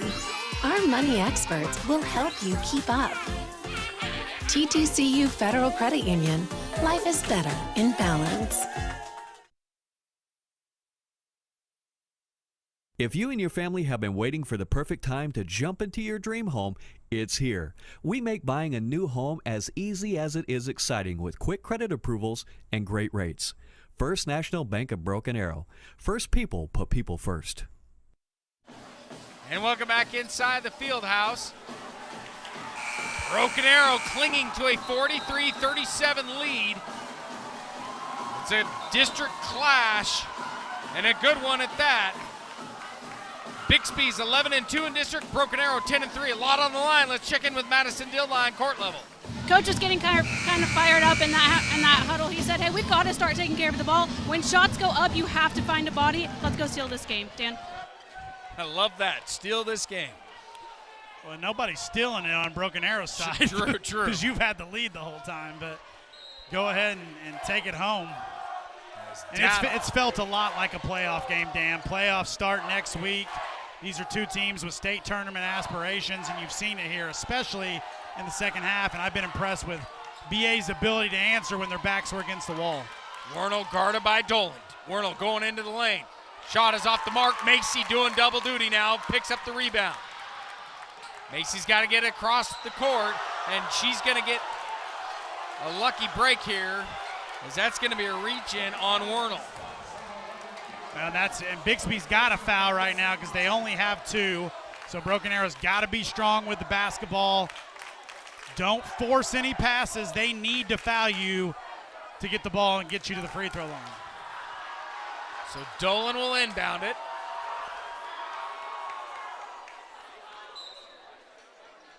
Dolan goes right to Macy. And that's precisely who you want to have the ball. Macy. Dangerous pass. I spoke too soon. Macy's got to be smarter than that to force that right there, because even if you pick it up, they're probably going to foul you at some point. Right. There we go. As She made up for it. Macy picks the pocket again, and she's going to go to the line. Hit hard. Well, you got to love that, because as a coach, you tell your team, don't multiply your mistakes. And she made a mistake, but she made up for it. And you love seeing that you don't get down on yourself because you had a turnover. You go back and you force another one. Now you're at the free throw line with a chance to ice the game. And Wernel will be charged with a foul. Macy with the miss. And you missed the first, Dan, but the second one still makes it into a 3-possession game. So all is not lost. You feel good about Macy being at the line to knock down 1 and 2. Hallie Jewell checks in for Bryn Daniel, excuse me. Macy now, their second attempt, and it's good. Very crucial free throw. She's got 16. 29 seconds left in the ball game. Just be smart defensively. You don't need to foul under any circumstances. Keep them off the line, and that's not what we did. There's just not necessary to. Well, I actually take that back. It's not that big a deal, because that's my brain not being used to the fact that they would be shooting free throws here this late in the game. So scratch that. Actually a pretty good foul, as is this one. Now the next one, Dan, would not be a good foul because you're putting them at the line for 2 shots. So the Spartans will call a timeout. They call timeout, my bad. And let's just keep it here. 16 seconds left in the ball game. I know Madison is in the huddle, but Greg, what do you want to see out of this final drawn-up, most likely play of the game right here for the final timeout, most likely? Just be smart. It's pretty hard for an opponent to score 7 points in 16 seconds. Like I was saying, you do have a foul to give. So if they are in the paint, and not on the shot, or you out of the three-point line, if you got to be careful not to foul on a shot, but if you can pick up a hand-checking foul and put them back out of bounds, you've killed some time. But just be smart and finish the game. You've weathered the storm, and you're about to get out of here with a W if you can finish right here. And I also got to add, you've done it without having your best player on the court as well, with Mackenzie Mathurin. Let's go with Madison Dildine. What do you got for us, Madison? Yeah, guys, Coach was saying, hey, there's absolutely no reason for you to be fancy right now. We just have to finish this game. Dan? It's kind of what you just said. So great minds think alike between Greg and Coach Coffey.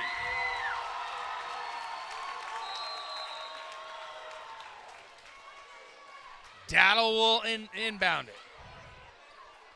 Goes right to Wernel. Wernel driving the lane, flips it out behind the arc. Shot is good from Jewell with the trifecta, but it's still a 4-point advantage. Got to get the ball in. And the Tigers will call a timeout. Well, and if there's one thing you would have liked to have done differently there is no need to help off and allow an open three-pointer. You got to chase them off the three-point line, because the thing that can most likely give it back into a fluke effort into the game is by hitting three-pointers, and that's what you did there. So the Tigers clinging to a 4-point advantage with 5 seconds left on the clock. I'm assuming the Spartans will immediately go to a foul. And the problem there is if you're Broken Arrow, and I'm sure Coach Coffey, if you're Bixby, is preaching this right now, just don't get in a situation where you're going to throw the ball away, because there's only 5 seconds. You're up 4. The next foul is still just going to put you back out of bounds. There's not going to be any free throws shot here with only 3 fouls on Bixby. So find a way. So this, we talked about how big this game is by both teams. If Broken Arrow is able to win by 3 or more, they're the 2 seed and will host regional. So a big-time game here for the Tigers. The worst thing you can do right here is allow for the inbounds pass to be stolen. So even if you got out of here with a 2-point win, you're not going to feel nearly as good about it. Just throw the ball deep down court. So it's going to be back out of bounds again. The one thing you don't want to see happen here is to throw the ball under the basket. Find a way to get a longer inbounds pass, and don't risk.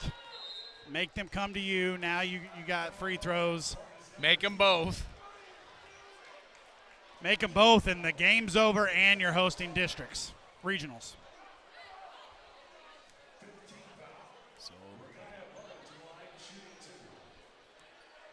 Bowen at the line.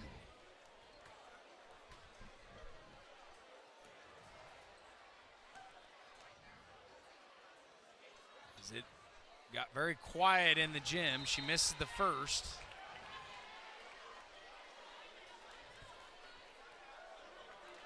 And the Spartans will call a timeout. So we'll take a quick timeout here on ArrowVision. 44-40, 3 seconds left in the ball game. Stay with us. At Ascension St. John, you'll find advanced heart care, brain and spine care, and personalized cancer care. And we excel just as much in the things that can't be measured. Listening more closely, caring more compassionately. Racing towards the end of the month? Ask about our early pay options. TTCU Federal Credit Union. Life is better in balance.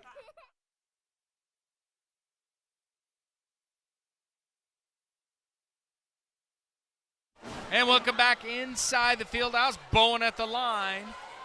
Looking to make this a 5-point game. This is a huge free throw, because even if they were hit a long three-pointer at the buzzer, well, actually my math's bad there. That would have. But she makes it, so you don't have to worry about your math. Just don't let them hit a 3 under any circumstances. There you go. And that is perfect. That'll be the ball game. Tigers are victorious, 45-40, with Bowen making the crucial free throw, and the Tigers coming up with the final turnover of the game. They win it here in the field house. They improved to 16-7 overall, 11-3 in district play, and with that, they will be the 2 seed, and they will host regionals as well. And Dan, just like last year, this team seems to be peaking at the right time. There were some ups and downs throughout the course of the season, played a difficult schedule. There were ups and downs in this game. You played a great first half, struggled in the second half. Your leading scorer goes to the bench with 3.5 minutes, and you still find a way to win and beat Bixby and host the first round of regionals. And we'll check in with Madison Dildine, going to tell Coach that exact same news. You now get to host regionals. What did you learn from tonight's win? This is the first time I think they're hosting a regional in since 2015 or something. So it's just a great feeling right now, because we're trying to develop expectations. And this right here is a solid foundation for us to get a good run into the state tournament. Macy was a momentum shifter late in the game. How does she impact the overall team when she's out there? And you said Macy? Yeah. Macy is just a cool cucumber. I don't know how else to describe her. She loves big moments. She loves big games, and she steps up for us on a regular. Thanks, Coach. Congrats. Macy finished with 16 points. Mathurin fouled out, but she also finished with 13. Taryn Jacobs with 8. And Brooklyn Scarborough with 5. Bowen with 3 and a very crucial free throw. Tigers win it 45-40 here in the Fieldhouse. And that will do it for our broadcast here. We'll have the boys game coming up in just a little bit. Stay with us on ArrowVision.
We're now joined by head coach Bo Wallace. We already know that we're in the playoffs and we're going to be hosting regionals, but we got to take care of business against Bixby tonight. How big is this game, final game of the regular season? Well, it's a big game just because they beat us the last 2 times. Both times, one, we didn't have DJ, one, we didn't have Diego. So that makes a huge difference for our team. But just going into playoffs, you want to come off of a win instead of a loss. So it's always a big game anytime you're playing in an in-town rivalry. Do you change the focus a little bit? Like, hey, we're looking into the playoffs, or is it all on just this game tonight? It's just this game. I mean, we've always talked about that, one game at a time. And, you know, you look down the road, but you don't focus on it. You know what you got to do, but it's just this game. We've got to make sure we take care of business this game, do the little things, guard the three-point line better than we did the last time. I mean, the two times that we played them and they beat us, they're 19 for 30 from the three-point line. So we've got to do a better job of taking that away. Containing that, stopping them, and then also getting this thorn out of our backside with Bixby. There's a lot on stake for us this evening.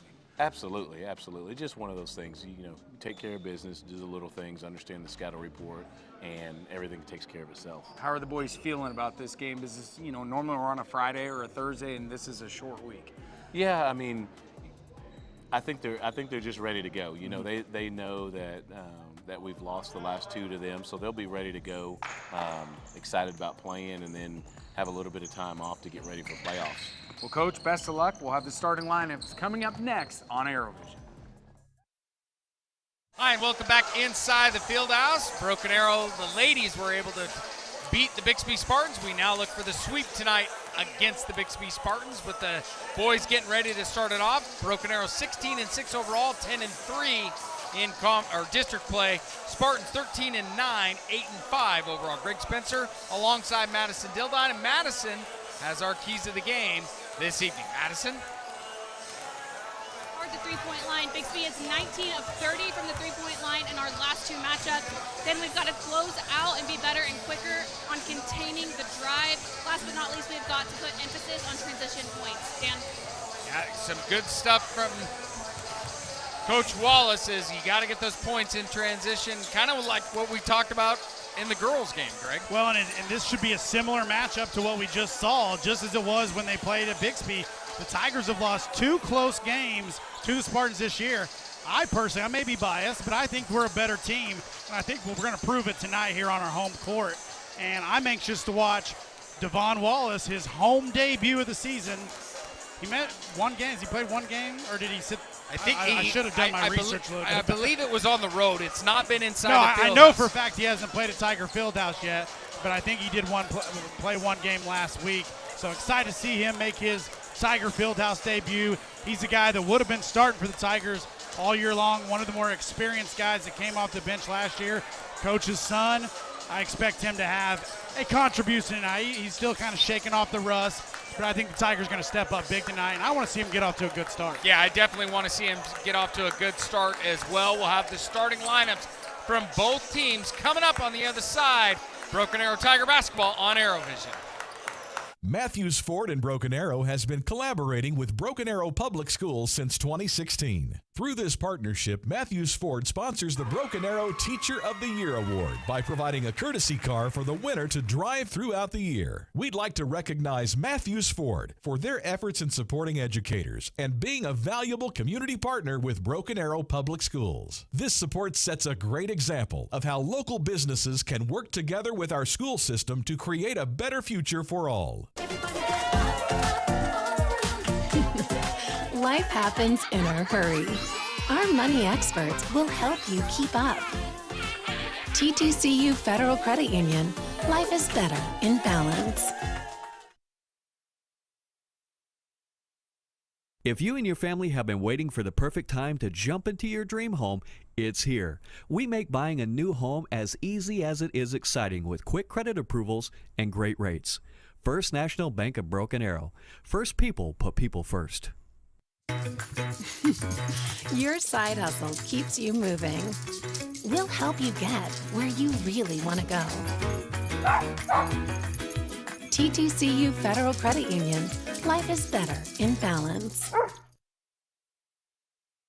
At Ascension St. John, you'll find advanced heart care, brain and spine care, and personalized cancer care. And we excel just as much in the things that can't be measured. Listening more closely, caring more compassionately.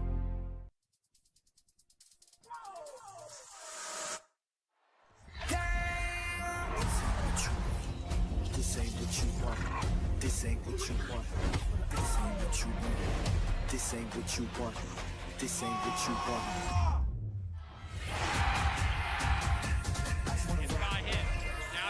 Slams it home. Shockley elevates his game. Going for a triple, and he buries another three.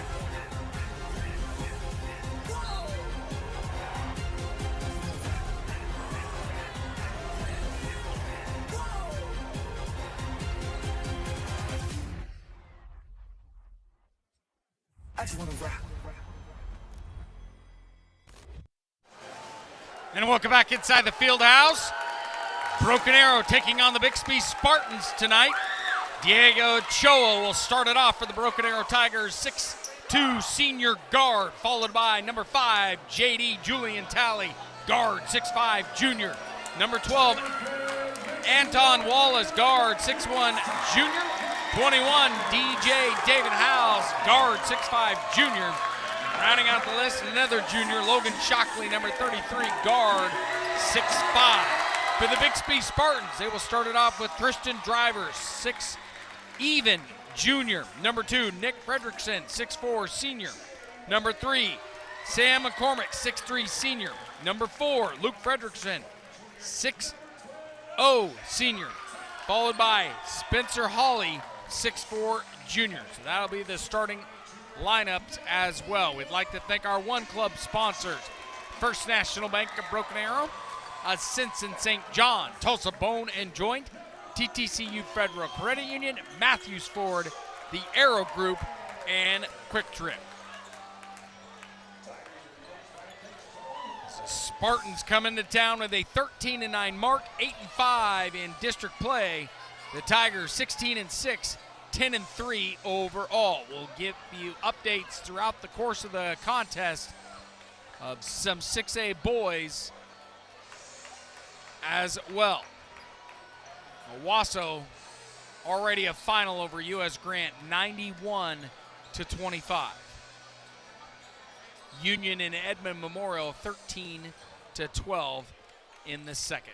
Like I said, we'll keep you updated throughout the course. I'm Dan Hawk, Greg Spencer, my color analyst, and Madison Dildine is our reporter on the court.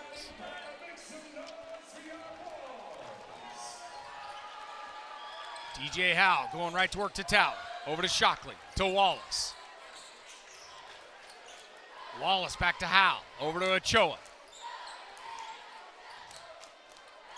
Back to Howe. Howe from long distance. Shot is off the mark. Talley nearly came up with a rebound. Ball going the other way. It's the Spartans. It's Tristan Driver over in the corner to Fredrickson. Fredrickson shot off the mark. Rebound goes to the Spartans. It's Hawley. Back to Driver. Driver driving the lane. Rims out. Shockley unable to come up with it, but Talley there. Howe going the other way now.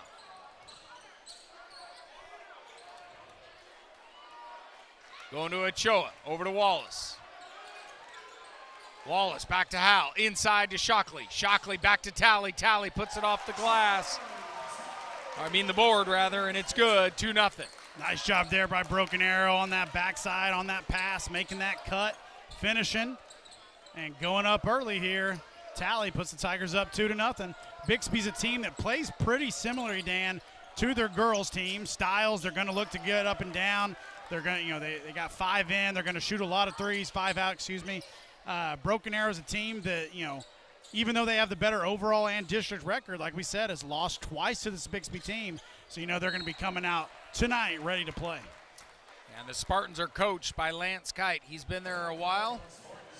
He's coached some guys that have played off at the Division I level. Fredrickson's brother is playing at Wake Forest. Wallace in the lane, no good. Gets his rebound, bounce pass to Howe. Howe goes back up, And it is good. Howell is on the board. 4-0 Tigers. Nice job there by Anton, staying with it, getting the ball back in his hands and finding DJ underneath the basket. And then he showed some patience, a little bit of a pump fake, and finish. 4-0 Broken Arrow. In the corner, Hawley, cross-court pass over to McCormick. McCormick, splash, it's good. With the 3, and it's a 1-point game. Well, McCormick's not one of the guys. He is a three-point shooter, but not one of the guys that they think will shoot a lot of threes. So Bixby's got to feel good about hitting back-to-back there as Driver answers on the other end, and just like that, Bixby's up 6-4. McCormick, a two-way athlete, also plays on the state championship Spartans football team. Talley over to Ochoa, all alone and all the time in the world, but he misses. Rebound, though, to Wallace. Wallace misses the first shot. Now Talley gets the rebound.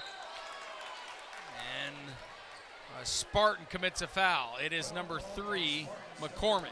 And you're seeing Broken Arrow take advantage of their size inside here early on. Multiple guys over 6'5", whereas Bixby does not have a player over 6'5" on the court. And Talley connects with the first one. He's already got 3. Talley averages 8. And he is halfway there already. 5:20 to go, and we got a tie ball game, 6-6. Driver to McCormick. Correction. Hawley. Back to Driver. Trying to get by Howe. Goes to McCormick. McCormick. Dangerous pass to Fredrickson. Now we're over to Fredrickson. Fredrickson. Shot is off the mark. Talley with the board. Talley flips it up to Howe. Howe spins by the defender. Goes in the lane to Ochoa. Ochoa with the nifty reverse lay-in. And the Tigers lead at 8-6. A great job in transition there by DJ, getting the pass, making the pass, and then finishing by Diego for the Tigers to regain the lead. Bounce pass to McCormick. In the paint, fadeaway. Good by McCormick.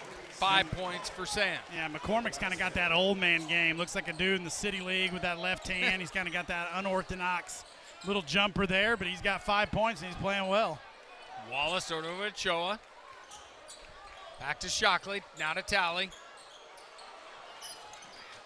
That one's going to go out of bounds, and it's not going to stay with the Tigers.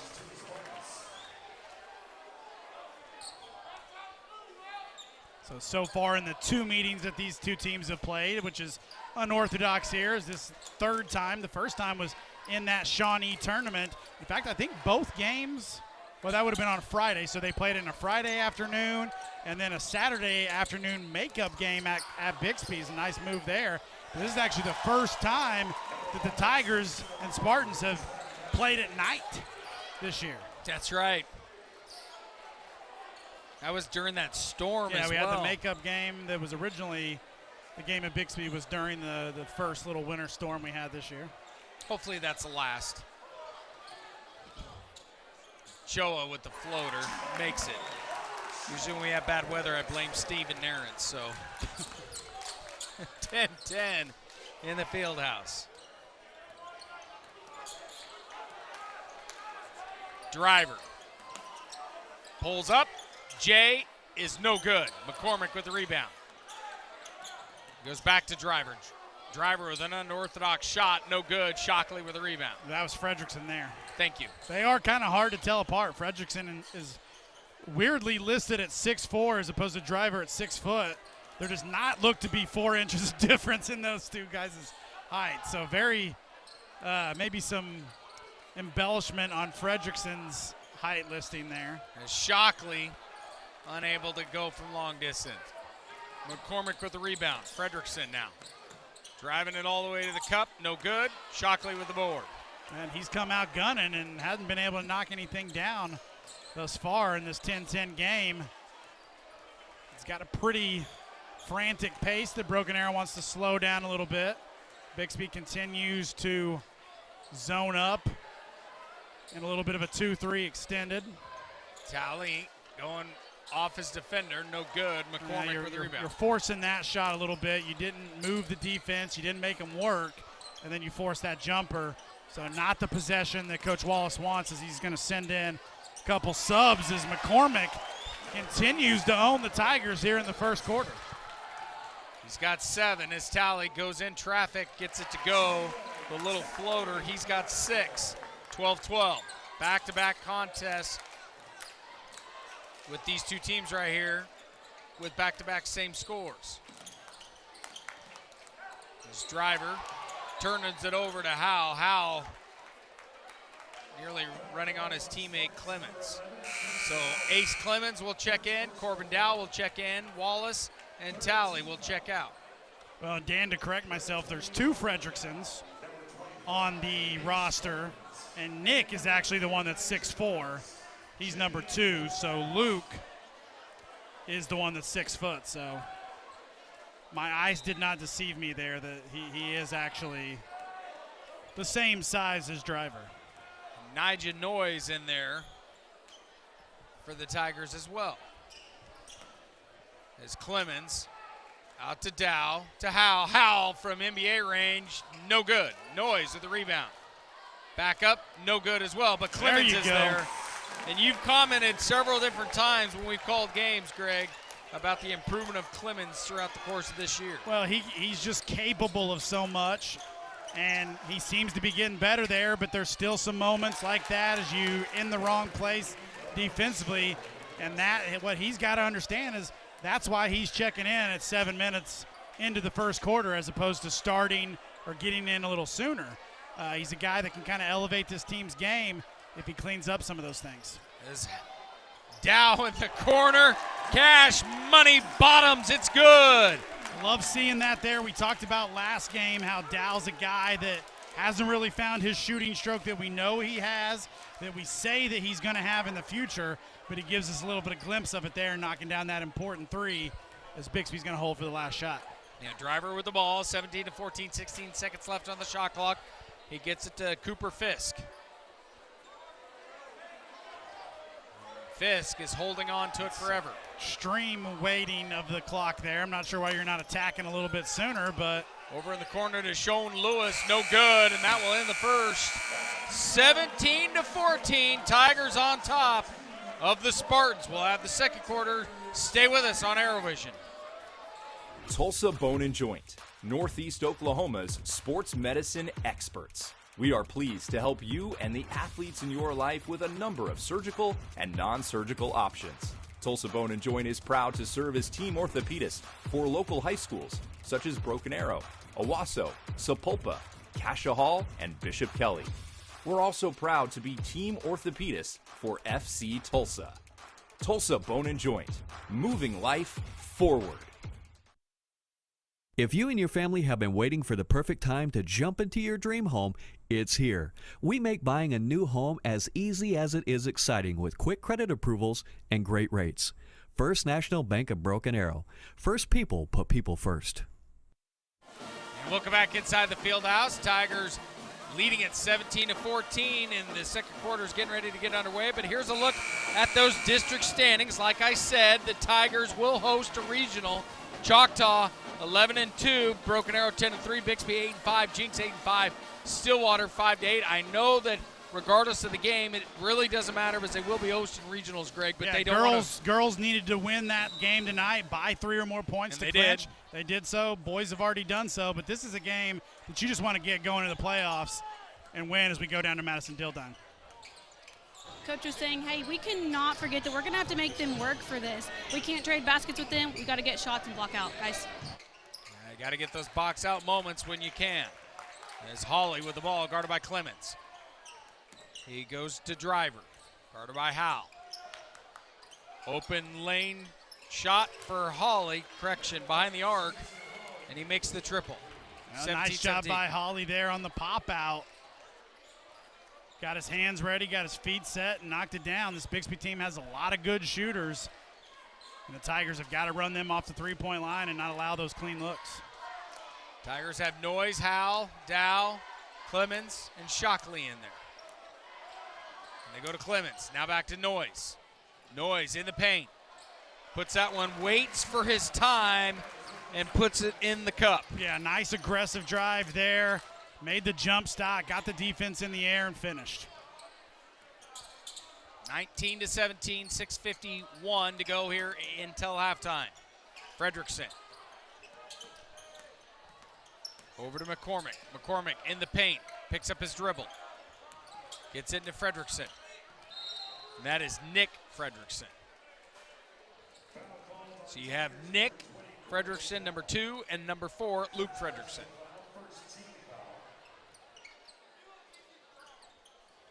Both seniors for the Spartans. Inbound pass to Hawley. Now to Nick. Over to Luke. Luke gets it to Hawley. Now McCormick with the ball, trying to get by Clemens.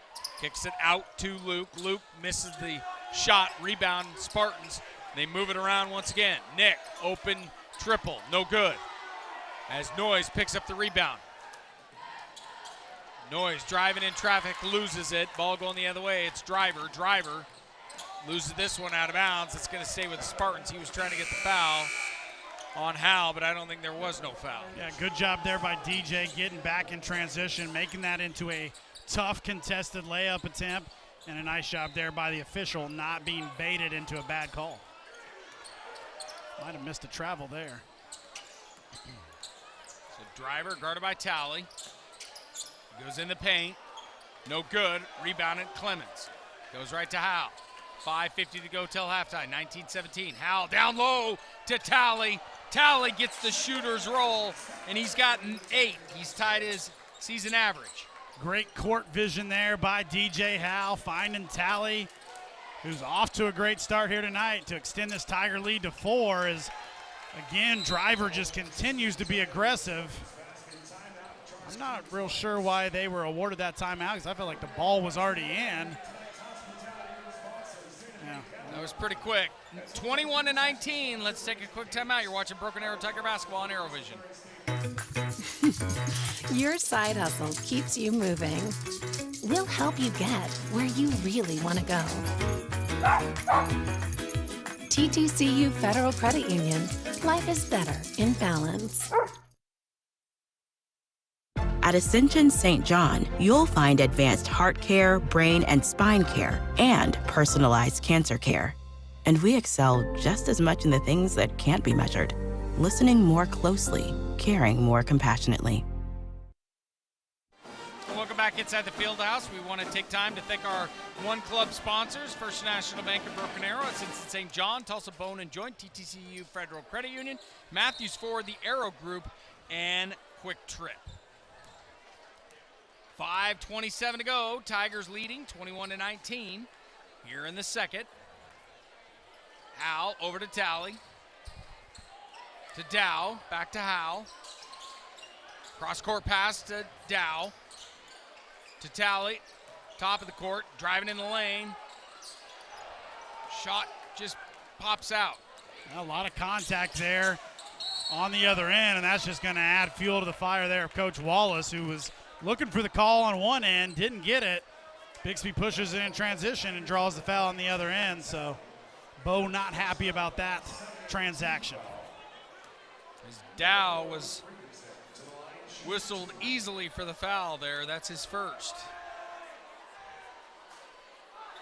And the first free throw attempt from Luke Frederickson, no good.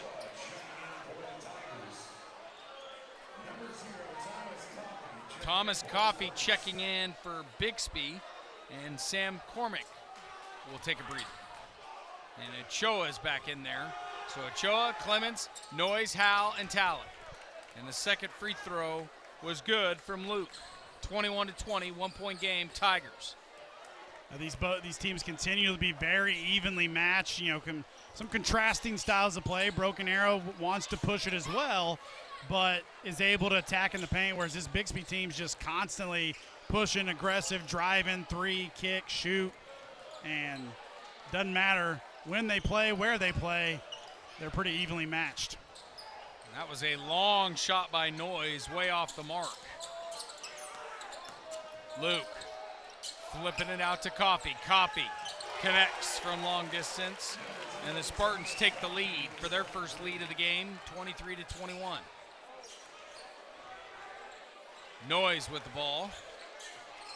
Driving in the paint, flips it back out to Ochoa. Ochoa thought about it. Now they reset. Ochoa over to Noyes. Near the top of the key. He pops a triple, no good. Rebound, Clemens. Clemens underneath, trying to go to work, and he puts it off the glass after the second rebound. Well, much needed second chance. Extra effort points there by Ace coming in off the missed three as Bixby's kind of allowing Noyes some room. Maybe a scouting report there, thing that they know that he's a drive first guy, giving him a little extra cushion. He's been unable to knock down those 2 3-point attempts.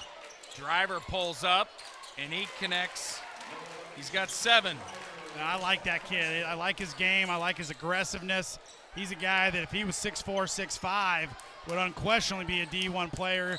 A little bit undersized as that call is going to go against Broken Arrow. It's one of those situations where the refs just kind of looked at each other, and one guy looked like he maybe wanted to call the block, and the other guy called the charge, and I guess he was in charge. So Noyes is whistled for his first foul. 23-25, Bixby on top. Driver working in the paint, flips one off the glass, no good. It's going to go back to the Tigers. Yeah, Driver has some good quickness, good shooting ability. I would say the only thing for him, unfortunately, he's 6 foot, but needs a little bit more height. 6 foot at the most. Is he 6 foot? That's what it's listed basketball as. Basketball 6 foot. You know how it goes on rosters. A lot of times basketball 6 foot means you're actually 5'10". But he's definitely a fun kid to watch, for sure. 2:40 to go. Ochoa to Clemens as the Tigers' offense is slowed down right here. Howell going over to Anton Wallace. No good. Clemens with the board. Clemens goes back up, and he'll go to the line. And I believe that is going to be charged against Spencer Hawley. Well, and it kind of contrasts in how these two teams have scored tonight. Broken Arrow's been able to score around the basket, in the paint a lot. Bixby's been able to, hit a lot of threes. Broken Arrow has not gotten very many clean looks from three out of their offense. Most of their three-point looks have kind of been, all right, we ran our offense for 30 seconds. I guess I better shoot here type shots. And so in the second half, I know Coach Wallace is not only going to want to get more transition opportunities, but get better, more quality looks out of your offense, particularly from three-point range. Clemens missed the second. Great effort there by Talley, forcing a jump ball, but I think it'll stay there. Logan Shockley will check in for Ace Clemens. We have not seen any of Devon Wallace yet. Thought we might see him here in the second quarter. See if we can maybe get an update on that as Talley knocks down the three, Dan. Yeah, Talley left all alone, Greg, and he made the Spartans pay. He's got 11. He have a day, Talley. Yeah, he's unquestionably been the go-to guy here in the first half, and not a great three-point shooter, but showing he has the ability to step outside and knock one down. As Anton Wallace nearly picked it off and would have went the other way, but it bounced out of bounds. Thomas Coffey going to inbound it for the Spartans. Goes to Hawley. Driver trying to get by a couple Tigers. Goes to Hawley, back to Driver. Driver pulls back. Shot is no good. And Shockley's going to be whistled for the foul. Well, you got, I don't necessarily think that was a true on the shot foul, but you got to give him room to come down. I think that's where they got him there. So Driver at the line. And he makes it. Make it 8. 27-26, 152 till half. And he makes a second.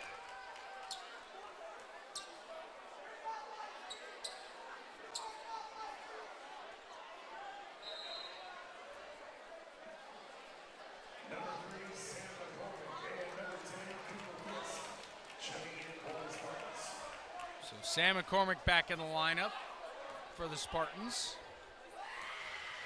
With Cooper Fisk. His driver makes all three. 28-27.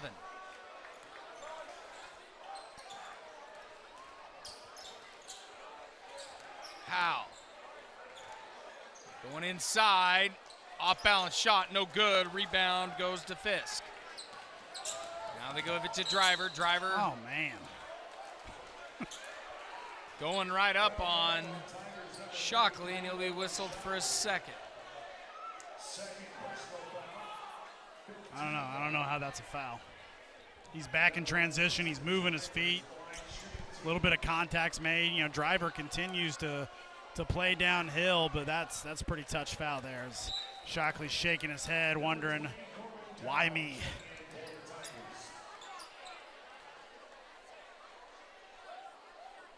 Driver's got 11. Make it 12. You're going to have to find a way to slow him down, Greg. He makes him go, there's no doubt. He continues to dictate the pace of this game, and you look up and he's got 12 points, and Tigers down 3 here. Somebody else besides Talley's got to start scoring. Ochoa now with the rock. Goes back to Howe. Howe left all alone. Now the defenders pick up. He gets a bucket in traffic, and that was just a heck of a shot.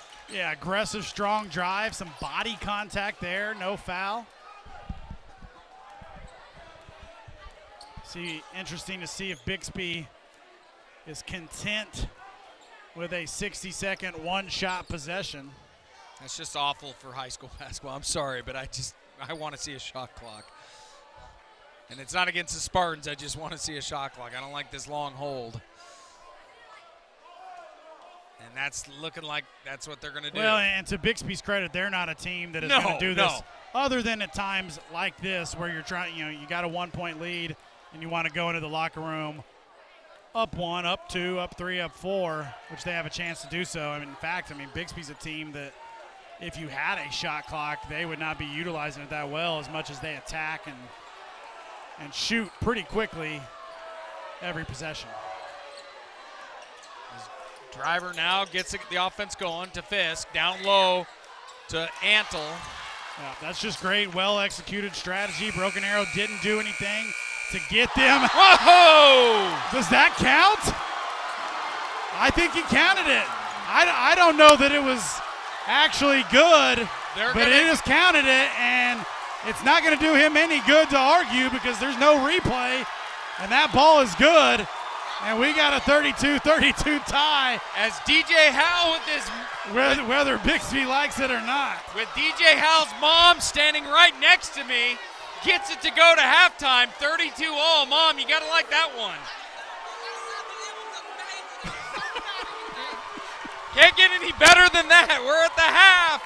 Tigers and Bixby, 32-all. We'll go to Madison. Coach, you've got a tied ball game right now. What are you going to focus on in the second half? We just got to stop trading baskets. That's the biggest thing is we lost some assignments. I think we're scoring well. We just got to stop trading baskets. Thanks, Coach. So at the half, Tigers and the Spartans locked up 32-all. Stay with us. You're watching Tiger Basketball on ArrowVision.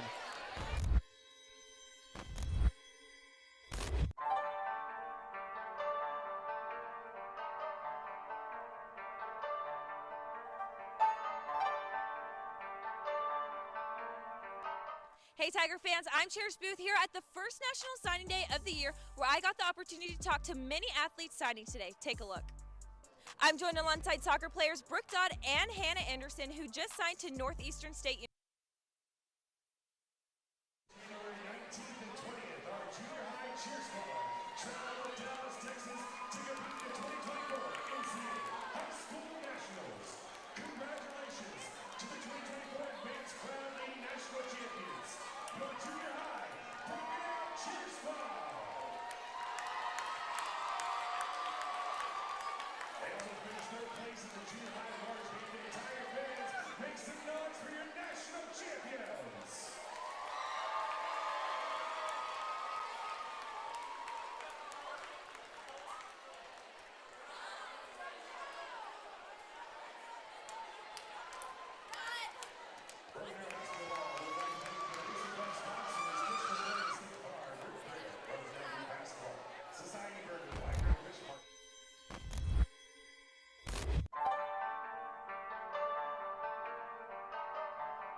Hey Tiger fans, I'm Cherish Booth here at the first National Signing Day of the year, where I got the opportunity to talk to many athletes signing today. Take a look.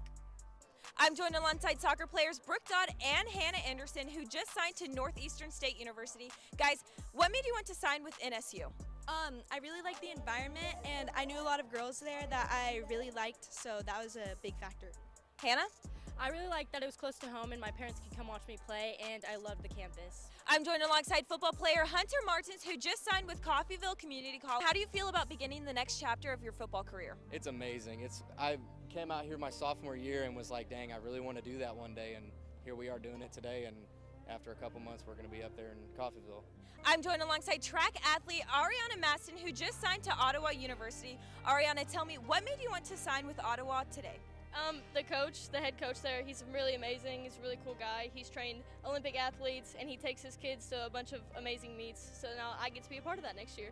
I'm joined alongside swimmer Tyler Steffen, who just signed to a Ouachita Baptist University. How do you feel about beginning the next chapter of your swimming career? I'm a little bit nervous, but I can't wait to do it. Can't wait to do this for 4 more years. I'm joined alongside football player Jamie Murillo, who just signed to NEO. What made me want to sign at NEO was probably the coaches and just the way it felt comfortable there, and it just felt like home. I'm joined alongside softball player Aaliyah Scarborough, who just signed to the University of Tulsa. How do you feel about beginning the next chapter of your softball career? I'm very excited. It's a big challenge being at the D1 level, but I'm excited to take on that challenge. I'm joined alongside volleyball player Avery Jones and softball player Jordan Davis, who just signed with Missouri S&T. Guys, what made you want to sign with Missouri S&T today? Avery? I really liked the program and the coach. It was just a great atmosphere, and I loved the volleyball team, and they had the degree that I wanted, so I'm excited. Jordan? I agree with Avery. The academics is really good for what I want to do there, and I really like our coach, and the players are all really nice. I'm joined alongside baseball player Cooper Bates, who just signed with Cowley County. Yeah, I'm really excited to start the next chapter of my baseball career. I can't wait to get there and spend a couple years there. I'm joined alongside cross-country runner Kaysen Taylor. Kaysen, tell me, what made you want to sign with Oklahoma Baptist University today? I had a good scholarship with OBU, and I really liked the campus, both for my career interest and also my spiritual interest, and it really just stuck out to me because I have family members that have gone there, and my cousin goes there currently, so I think it's going to be a good fit. I'm joined alongside volleyball player Lauren Harms, who just signed with Webster University. What made you want to sign with Webster University? The thing that made me want to sign to Webster University was the coach. She's been there over 30 years, and she's so amazing and so sweet, and just made me feel like I was home already. I'm joined alongside football player Donovan Hardaway, who just signed with Fort Hays State University. What made me want to sign was probably the culture down there, how welcoming the players and the coaches were, and just made me feel like home. I'm joined alongside softball player Macy Childers, who just signed with Grayson College. I'm really excited about starting the next chapter of my softball career just because I think it's like a new level of just life, and I'm just ready to get there, and I think it's going to be amazing. I'd like to say congratulations and good luck to all the athletes that signed today. I'm Cherish Booth, and I'll see you guys next time.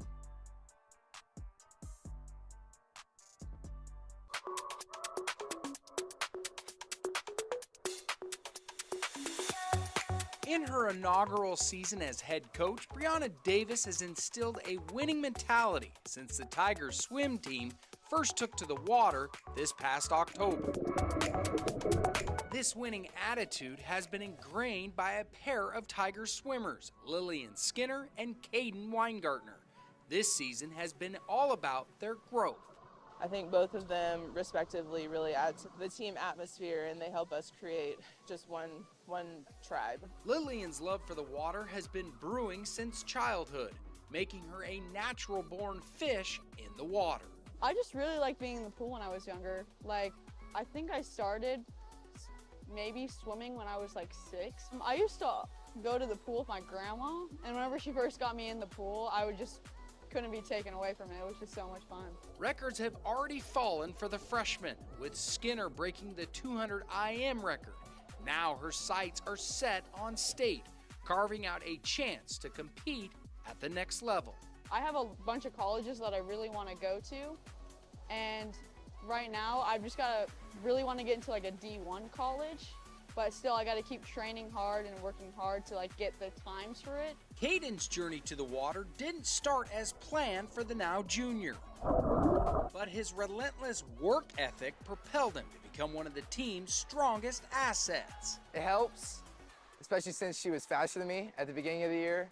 She's not anymore, don't worry about that. I used to be extremely slow.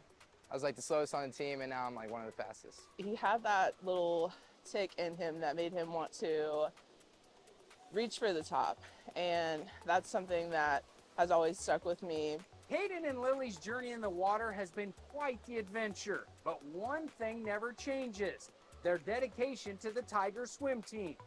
They keep each other pumped up every time they dive in. They're like your motivation when you swim. So it like gets you a little more like hyped and ready to go whenever you start swimming.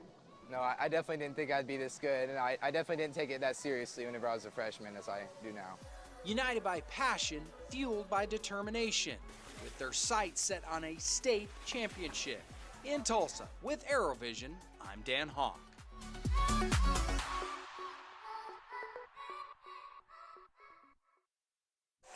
And welcome back inside the field house. It's halftime, 32-all.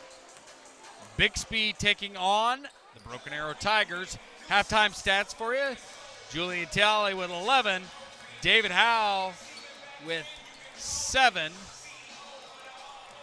along with Ace Clemens with 6, Corbin Dow with 3, Diego Ochoa with 4. The one major scorer for the Spartans has been Tristan Driver.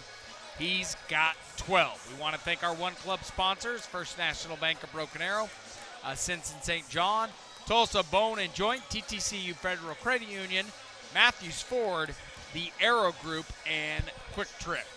Like I said, Broken Arrow will host regionals, but they want to close out this regular season and earn their 17th victory of the year and their 11th in district play.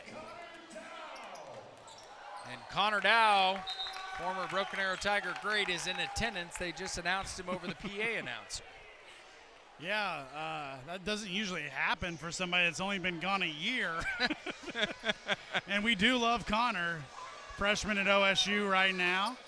He looked a little embarrassed by that announcement. But he's back in attendance for sure. Here watching his brother for sure.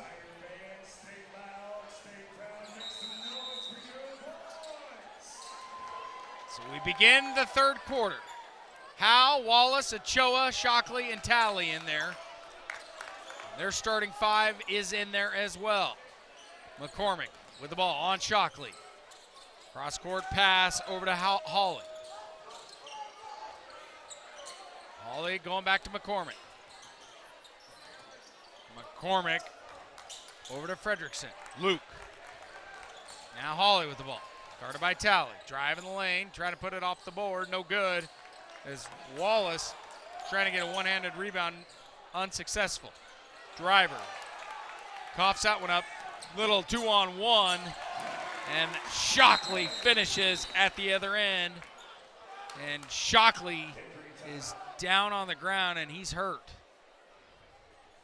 Let's take a quick timeout. You're watching Broken Arrow Tiger basketball on ArrowVision. 34-32 Tigers.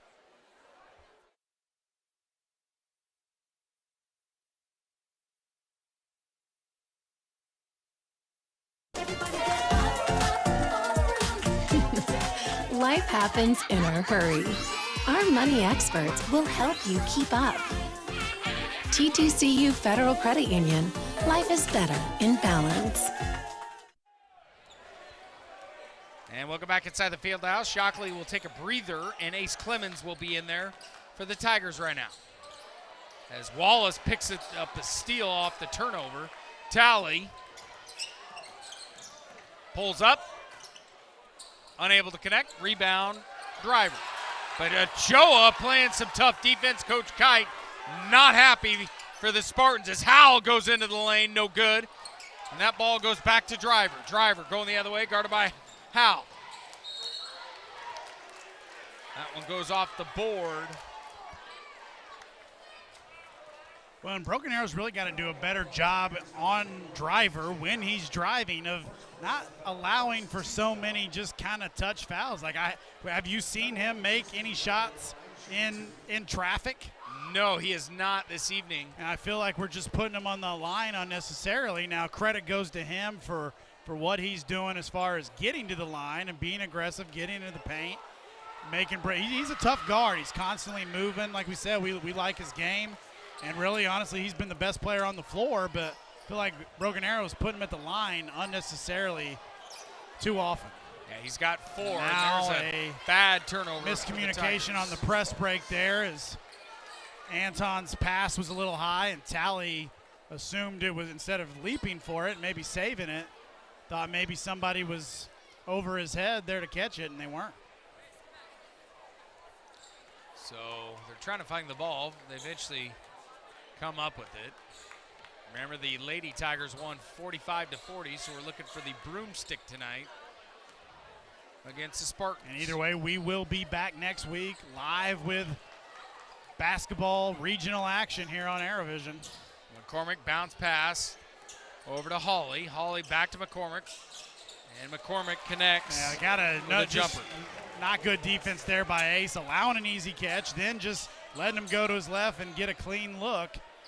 And he continues to hurt us as well, as he's got 9 points now, and I feel like he's hit a shot every time he's taken it. Tally going over to Wallace. Wallace driving inside, but he loses the basketball, so driver the other way hits the front iron. Choa the rebound.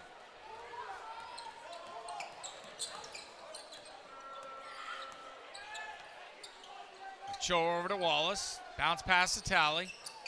Tally over to Ochoa all alone, and it's good. One of the better offensive possessions, as Coach Wallace calls the timeout there, but one of the better ball movement, getting a clean look. Ochoa hadn't done a lot tonight, but he hits that three and nearly doubles his point total at 7. 37-36, 5:30 to go here in the third. Stay with us on ArrowVision. Tulsa Bone and Joint, Northeast Oklahoma's sports medicine experts. We are pleased to help you and the athletes in your life with a number of surgical and non-surgical options. Tulsa Bone and Joint is proud to serve as team orthopedist for local high schools such as Broken Arrow, Owasso, Sapulpa, Cascia Hall, and Bishop Kelly. We're also proud to be team orthopedist for FC Tulsa. Tulsa Bone and Joint, moving life forward. Welcome back inside the field house. Broken Arrow leading 37-36. Some scores from around the area at the half. PC North over Moore. Moore over PC North 28-23. Edmond Santa Fe 33. Northwest Clawson 19. Jinx and Choctaw still have not gone underway in the second. Union on top of Edmond Memorial 13-12. Let's check in with Madison Dildine. What do you got after Coach Wallace's timeout? His main emphasis was, hey, we have got to start rebounding. He said, defensively, you're being lazy. We've got to turn it up right now. Dan? As Clemens picks the pocket of McCormick. Unable to connect, but he'll go to the line.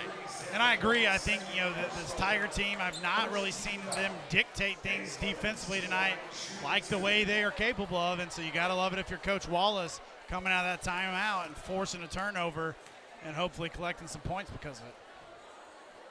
Clemens unable to connect on the first shot. He's a 50% free throw shooter.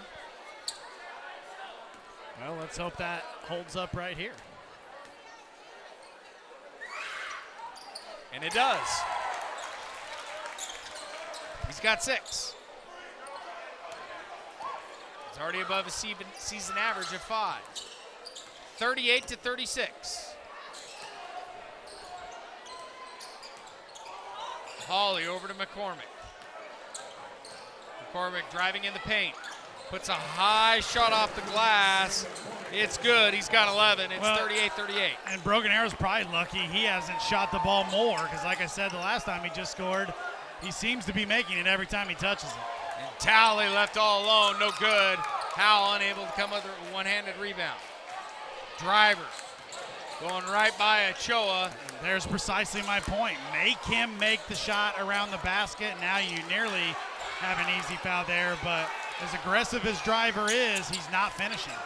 As Tally is going to go to the line, and I believe that is going to be McCormick's third. It is. That could be big for Broken Arrows. He's causing them a lot of trouble. Might have to go to the bench for a couple minutes.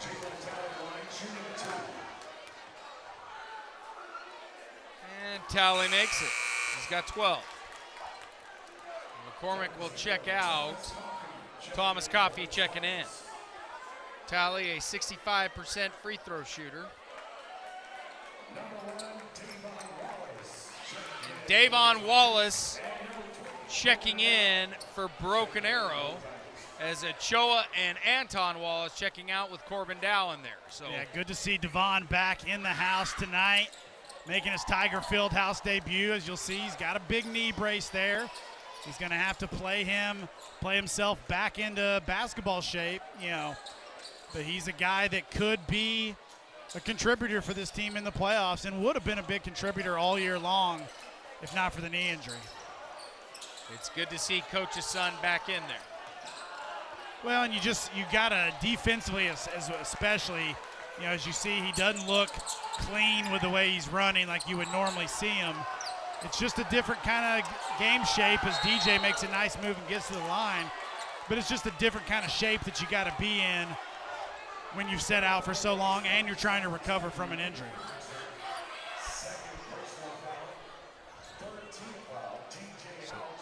So Hawley charged with the foul. Howell will go to the line. Howell, a 68% free throw shooter. And he makes it. 8 points, 41-38. We've got some coach cam action going on right now. Yeah, Coach Kite was not happy with that foul. Bleeding Good his thing case. we had the camera to the back of him because we might not want to read his lips. Howell misses the second, but Clemens is there for the board. Skip it. I had Corbin open in the corner. And Howell goes to Devon. And Devon all alone. I think he wanted that shot. Yeah, and I know how he feels. Your body, as long as you've had this layoff, even though you've been practicing, it doesn't feel the same when you get out there. Your body just feels different. It takes a while to get back in. It's a lot like the same feeling like maybe you're a JV player who gets bumped up to varsity or gets that first minutes. Similar feeling recovering from injury as well, although you actually have the added, physical part to it that you got to bounce back from. Spartans are flipping it all around. Yeah, they go down low. Great ball movement there, yeah. To Thomas Coffey. He's got 5. It's 41-40. Bixby picking up full court trap zone here. Broken Arrow's got to attack the middle. Howell. DJ a little late to get his eyes up. He had Tally for a second. That's off. That one is off the mark. Ball Gotta going get back. the other way. Driver throws it way out of bounds, so it'll go back to the Tigers. Yeah, that looked like Driver was expecting Coffey to kind of float out into a corner three, but instead he was cutting for the layup, and Broken Arrow was fortunate there because I think Bixby probably had an easy 2 had there not been that miscommunication. As Ace Clemens will check out, Logan Shockley back in. Devon with the ball. Bixby in a straight 2-3 right now. Let's see if Broken Arrow can move the ball and attack it. That's good foul call there. Poking from behind. And that will go against Broderick Scholl. 53, is he a football kid too? He looks like one. 6'7" according to the roster. He's got to be an offensive lineman if he is. And they will take a timeout, Spartans. It's 41-40. We'll take a timeout as well. You're watching Tiger Basketball on ArrowVision. If you and your family have been waiting for the perfect time to jump into your dream home, it's here. We make buying a new home as easy as it is exciting with quick credit approvals and great rates. First National Bank of Broken Arrow. First people put people first. Your side hustle keeps you moving. We'll help you get where you really want to go. T2CU Federal Credit Union. Life is better in balance. And we'll go back inside the field house. Broken Arrow leading the Spartans, 1-point advantage, 41-40. It's been a good game, Dan. Both, like I said, from the get-go, these teams are evenly matched. They play each other well. They both play hard. They're both well coached, and we're seeing a good high school basketball game tonight. As Logan Shockley to Talley. Over to Howe. To Dow. Over to Talley. Talley unable to connect. Howell trying to save it, but Broderick Shaw comes up with it. Ball going the other way now. It is Coffey. Coffey to Driver. Driver gets a screen. Now they go to Shaw down low. And Shaw just muscles his way on Howell, but he does not make the basket. So Howell will get the ball back after the rebound from Talley. He goes into the paint, pulls up for the jumper. That shot is an air ball as Shockley tried to save it, but it's going to go the other way.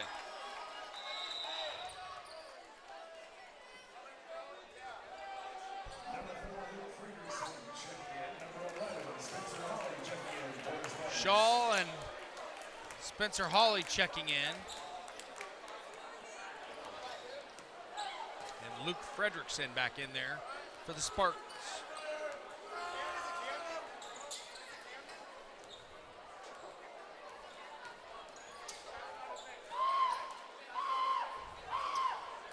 Cooper Fisk going over to Hawley. The offense is slowed way down here in this third quarter. Spartans are just at a standstill as Hawley goes over to Fisk. I don't know why there's such a delay here. They've just stopped. Now Hawley has the ball.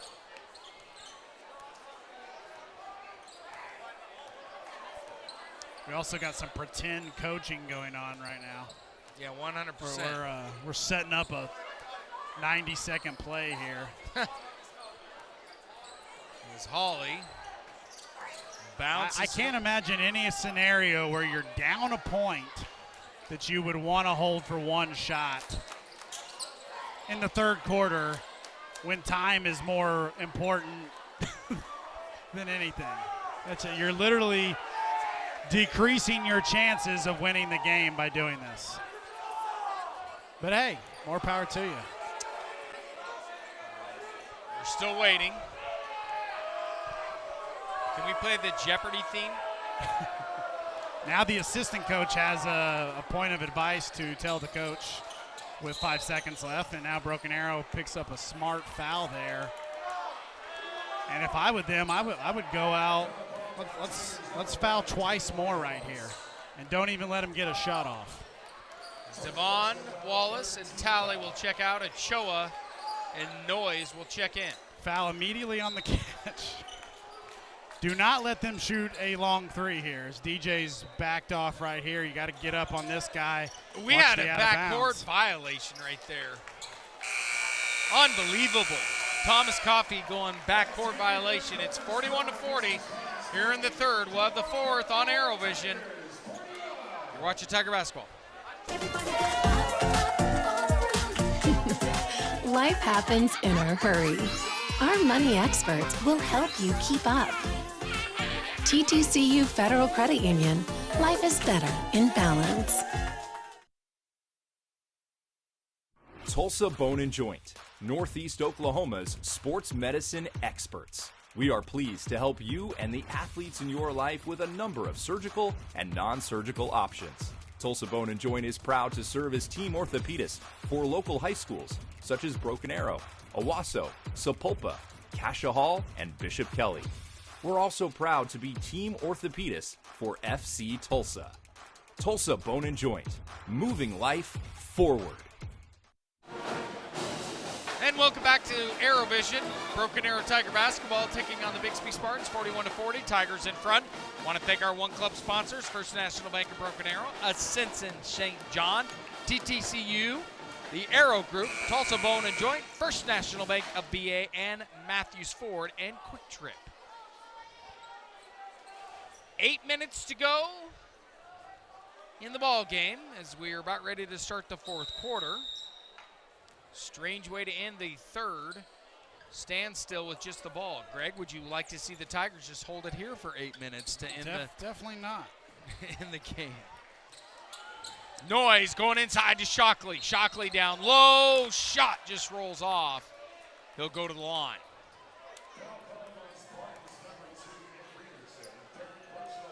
And Nick Fredrickson called for the foul.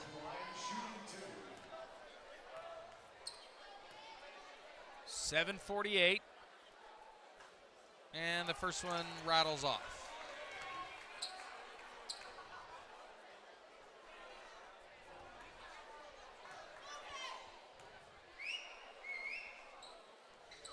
Shockley makes the second. It's a 2-point possession. He's got 3.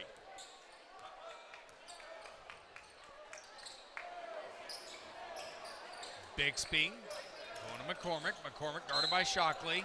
And he's whistled for a traveling call. And Coach Kite is not happy about it. Noise. Well, important possession right now here for Broken Arrow in a game that has kind of gotten a little slow all of a sudden.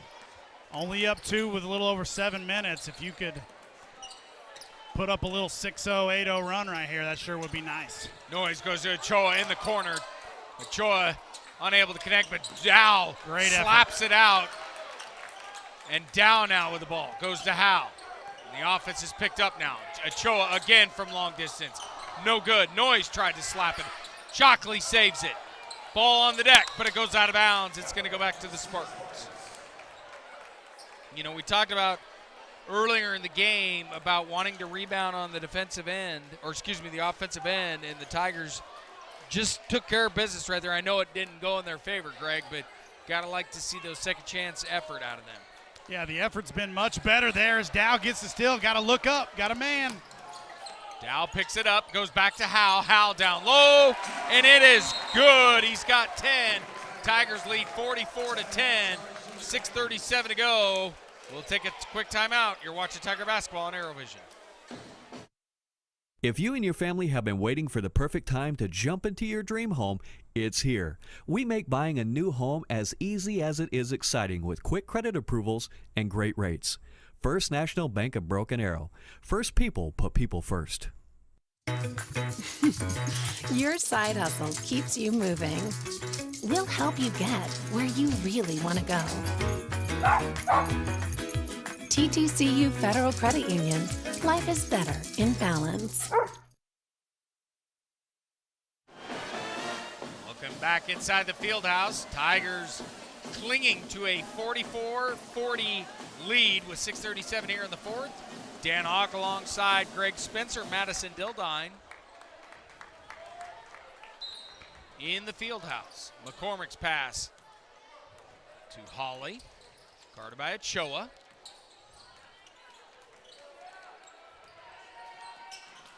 Hawley bounce pass to Driver. Back to Hawley. Cross-court pass to Sam McCormick. Driving in the paint, travel, and ran into Dow. Wallace wanted a foul. Coach Wallace, that is. Oh, my. And a floater, and it's going to be whistled for a foul. Luke Fredrickson driving in the lane, and Nigel Noyes picks up with the foul. It's his second. Luke Fredrickson will go to the line, shooting 2, and he makes the first. Dan, we had a little bit better atmosphere in the first game, in the girls' game, than we have in this one, and I think we can attribute that to kind of the way the game has been played. No, I was going to attribute it to the parents that went home in between games that had their kids here for halftime and in between game performances for both the Aspen Creek Jammin' Jumpers or Jumpin' Jammers, whichever one they are, and all the youth cheerleaders that were here earlier that were making a lot of noise. Tigers got to find a way to get a bucket here, and that's not going to do it. Dow just touched the baseline, the marker, correction.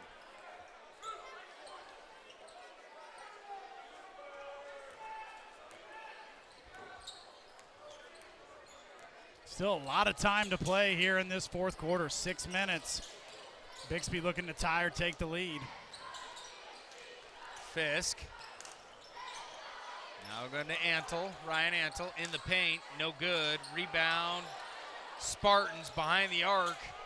It is good from Cooper Fisk. And a costly second chance.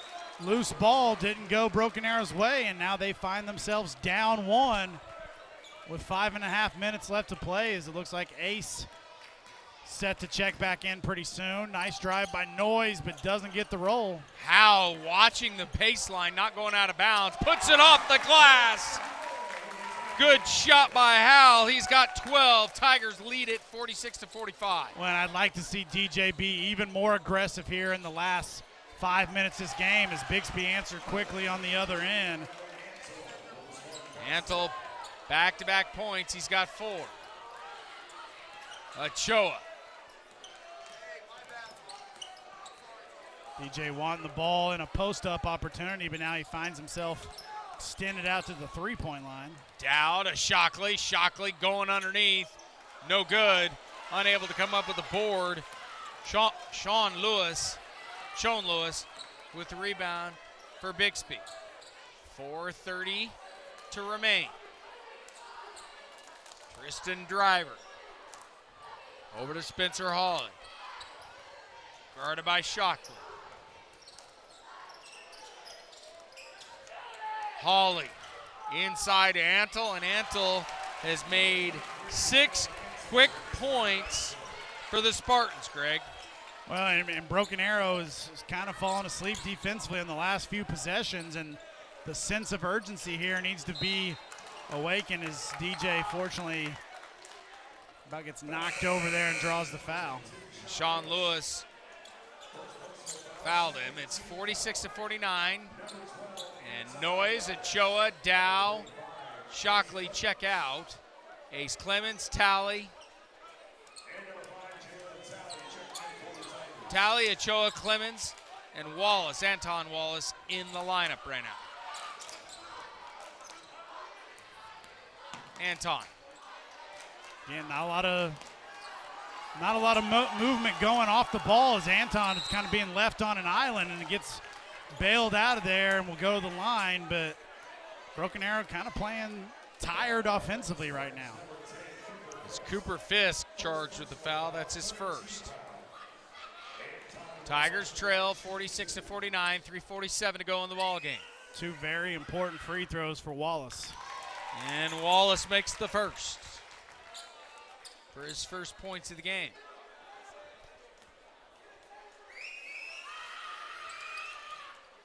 Misses the second. 2-point advantage for the Spartans. Hawley. Going down low to Antle. Antle. Stay on the ground. Has a chance for a 3-point play. Antle coming off the bench has got 8 points. Well, and that's just undisciplined defense there. Diego did a good job on his rotation, get in position. Ace has a chance to block a shot or contest a shot, but you're leaving your feet, and now you put it in position to get an and one, and just like that, you're down 5 in a game that you had control of just a couple minutes ago. Antle's got 9. Wallace over to Ochoa. Back to Wallace.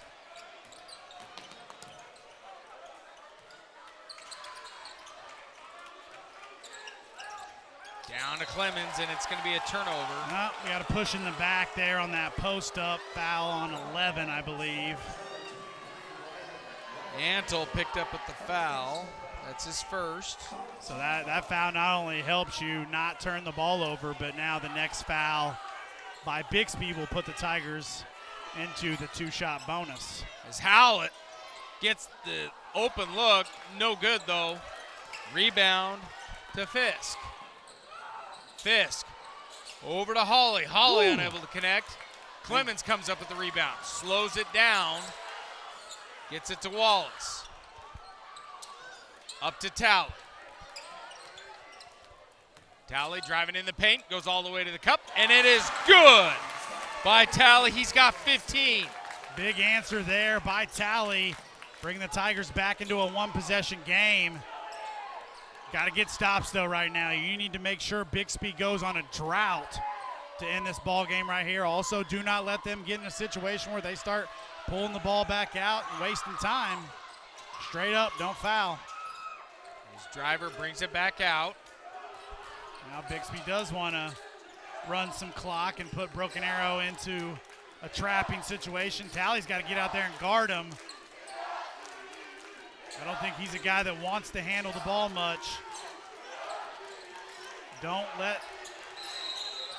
You're going to get a timeout there by Bixby. Full timeout by Bixby. 49-52, 2:05 to play. You're watching Broken Arrow Tiger basketball on ArrowVision. Racing towards the end of the month? Ask about our early pay options. TTCU Federal Credit Union. Life is better in balance.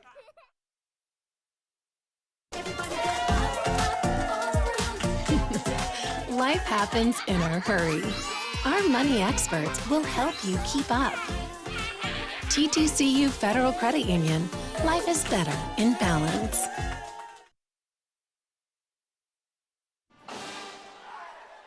And welcome back inside the field house, 52-49, Bixby on top.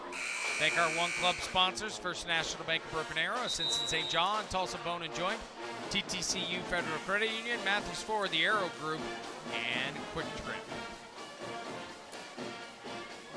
Tigers gonna need to find an answer here.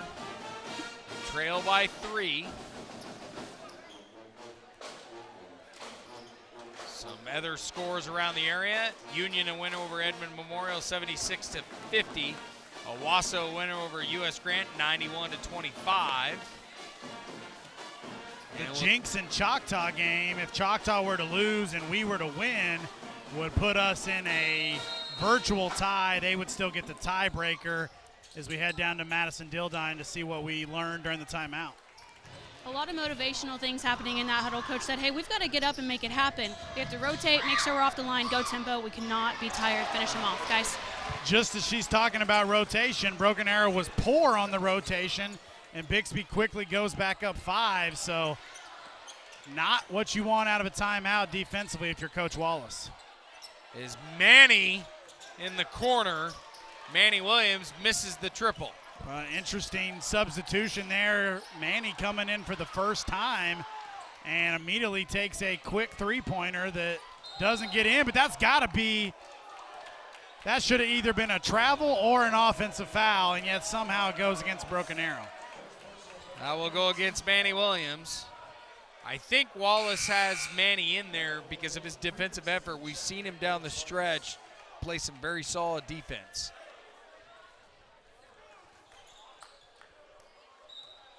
He has been able to come up with some steals in late games for us.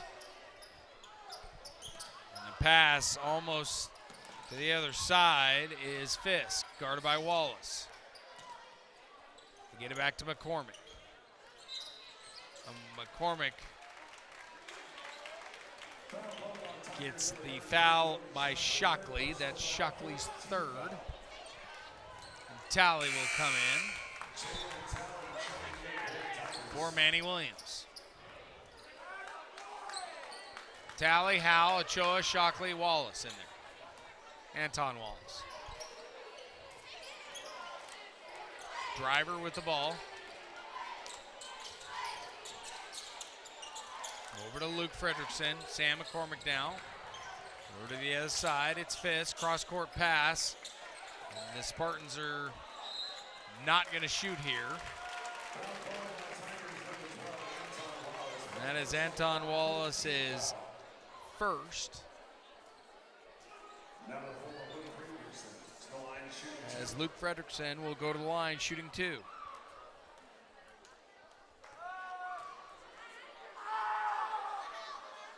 Misses the first. That's an important miss there for Broken Arrows. It assures this will stay a 2-possession game here when the Tigers get the ball back with just under 60 seconds to go.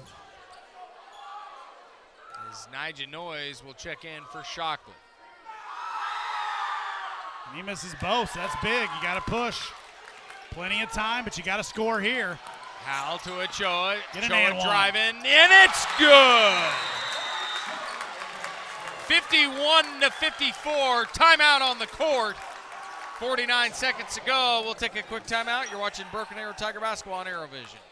Matthews Ford in Broken Arrow has been collaborating with Broken Arrow Public Schools since 2016 and sponsors the Broken Arrow Teacher of the Year Award by providing a courtesy car for the winner to drive throughout the year. We'd like to recognize Matthews Ford for being a valuable community partner with Broken Arrow Public Schools.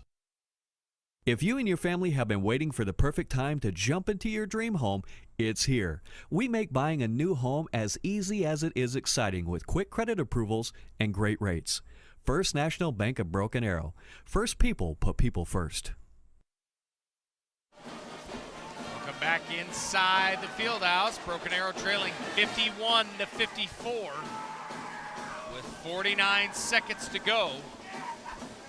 When if you're Broken Arrow, you're in good shape here. You're not in that kind of awkward situation where you got to foul. Your next foul will put them at the line. So you're looking to force a turnover quickly. Time is more important than anything, in my opinion, right now. When you're down 3, if I don't get an immediate steal, I'm getting them to the line as quick as I can. I'd much rather have more bites at the apple on the offensive end than to put yourselves in a situation where Bixby runs off 20 seconds, 30 seconds of you trying to get a steal. We need the student section to just be rowdy right here. 52 seconds on the clock. Tigers started in a full court pressure. That is a kicked ball. That should be Tigers basketball. That was kicked. DJ kicked it. It looked like Hawley kicked it. No, he passed it. And Okay. DJ kicked it. Never mind. Nor what I said there. Get into a trap quick here. Fisk. Got to rotate. Over to Driver. Driver. Oh.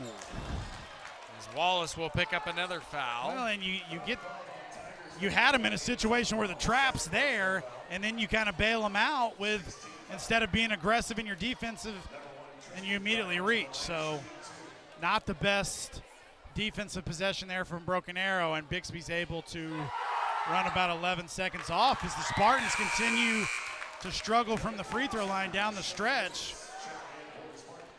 Would love to see another miss right here. Driver has led the Spartans with 14. And he's been kind of quiet, surprisingly, as good as he was in the first half.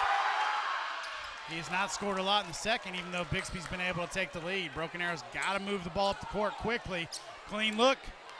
Wallace left all alone. Plenty of time, but no good. I think it should stay with Broken Arrow there. It's going to stay with Broken Arrow, and Coach Kite not happy. 32 seconds. You can't ask for a much better look than you had there on that one. Ochoa to Howe. Over to Ochoa in the corner. No good. Noyes with the rebound. Goes back up. No good as well. But he will go to the line.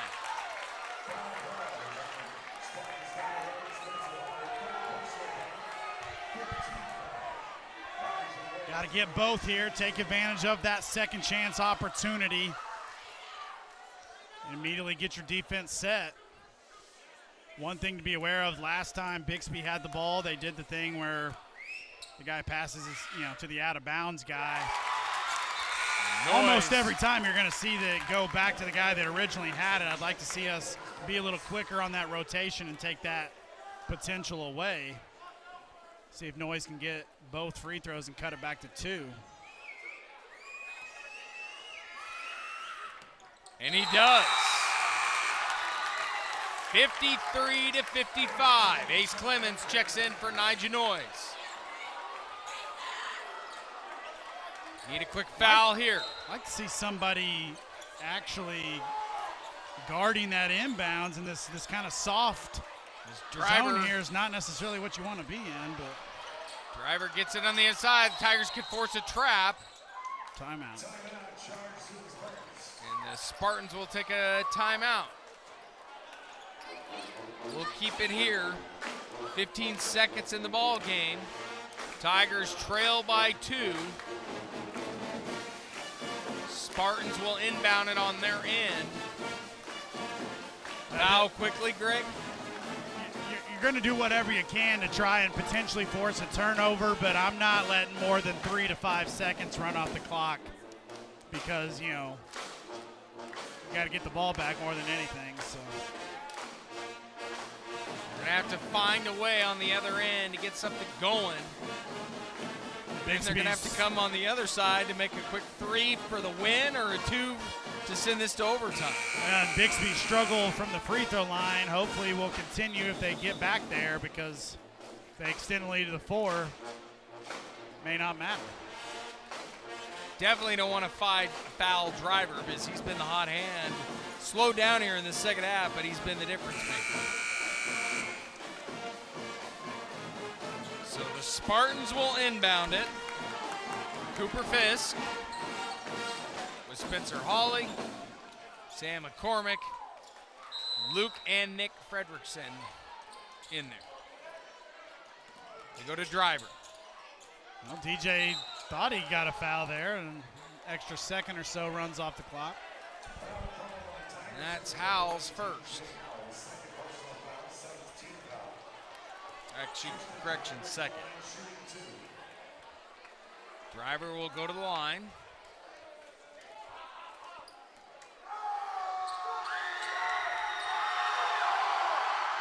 And he makes it. Hope for a missed free throw here. Wallace, Ace Clemens checking out, Corbin Dow, and Nigel Noyes back in there. And a timeout by Broken Arrow. We'll take a quick timeout. It's 56-53 with the second free throw attempt from Driver oncoming. Stay with us.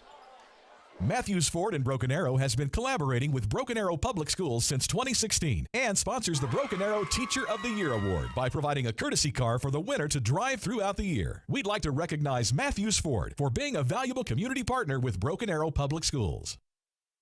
If you and your family have been waiting for the perfect time to jump into your dream home, it's here. We make buying a new home as easy as it is exciting with quick credit approvals and great rates.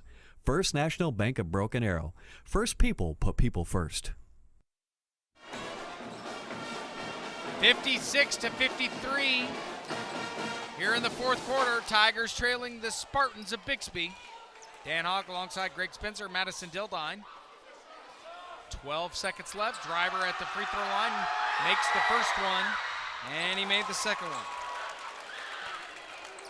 And Tigers go right to work. Howell to Ochoa. He's going to have to get a shot off quickly. Over to Dow. Dow, unable to make it, goes out of bounds, and it's going to go to the Spartans. And the Spartans are going to call a timeout. So 57-53 with 2 seconds left. And we'll keep it right here. So unless something crazy happens in these final 2 seconds, Bixby will pick up their 9th win in district. Their 14th overall. Tigers will fall to 16-7, 10-4 in the district. But regardless of this outcome, Greg, we host regionals and we're still in the playoffs. Well, and this, nothing necessarily lost other than a loss in the loss column. But if you're Broken Arrow, unfortunately, it's a team that, area rival that you've now lost to potentially, most likely, 3 times on the season, and you really probably feel like you're a better team than they are, as your record indicates, but you have not been able to prove it in a head-to-head situation. If Broken Arrow was able to get, especially these last 2 times, the Bixby monkey off their backs, they might have been district champions. So Bixby will win it, 57-53. The Lady Tigers won 45-40. Julian Talley led the way for the Tigers with 15. DJ Howell had 12. Diego Ochoa had 9. Nigel Noyes had 4. Corbin Dow had 3. Ace Clemens had 6. Logan Shockley had 3. Devon Wallace also getting in after being injured most of the season, so it was good to see him back out on the court as well. Tristan Driver led the way for Bixby Spartans with 17. Sam McCormick with 11. Spencer Hawley with 5. Ryan Antle with 9. Thomas Coffey with 5 as well. Madison Dildine is with head coach Bo Wallace. Despite tonight's outcome, you will still host a regional next week. What are your thoughts on moving forward? We got to clean some things up. Got to just make some easy plays. We didn't get enough and ones, and we let them get a couple easy baskets that kind of opened it up for them. So we just got to do a better job. Coach. So that will do it inside the field house. The Lady Tigers 45-40, but the boys fall to Bixby 53-57. We'd like to thank our One Club sponsors one final time. First National Bank of Broken Arrow, Simpson St. John, Tulsa Bone and Joint, TTCU Federal Credit Union, Matthews Ford, the Arrow Group, and Quick Trip. We also want to give a shout out to our ArrowVision crew, Antonio Hurling, our stream director, Greg Spencer, director of ArrowVision, my color analyst for both the boys and girls game tonight, Blake Shy, producer and engineer, Madison Dildine, our sideline reporter, Sean Morgan, our PA announcer, and all the students that helped out with the broadcast. We also want to give a shout out to Tiger Threads. They're having a sale right now, 30% off on all sweatshirts in the store. The final, once again, 57-53, Bixby over the Tigers on the boys. The ladies won 45-40. Until next time, go Tigers.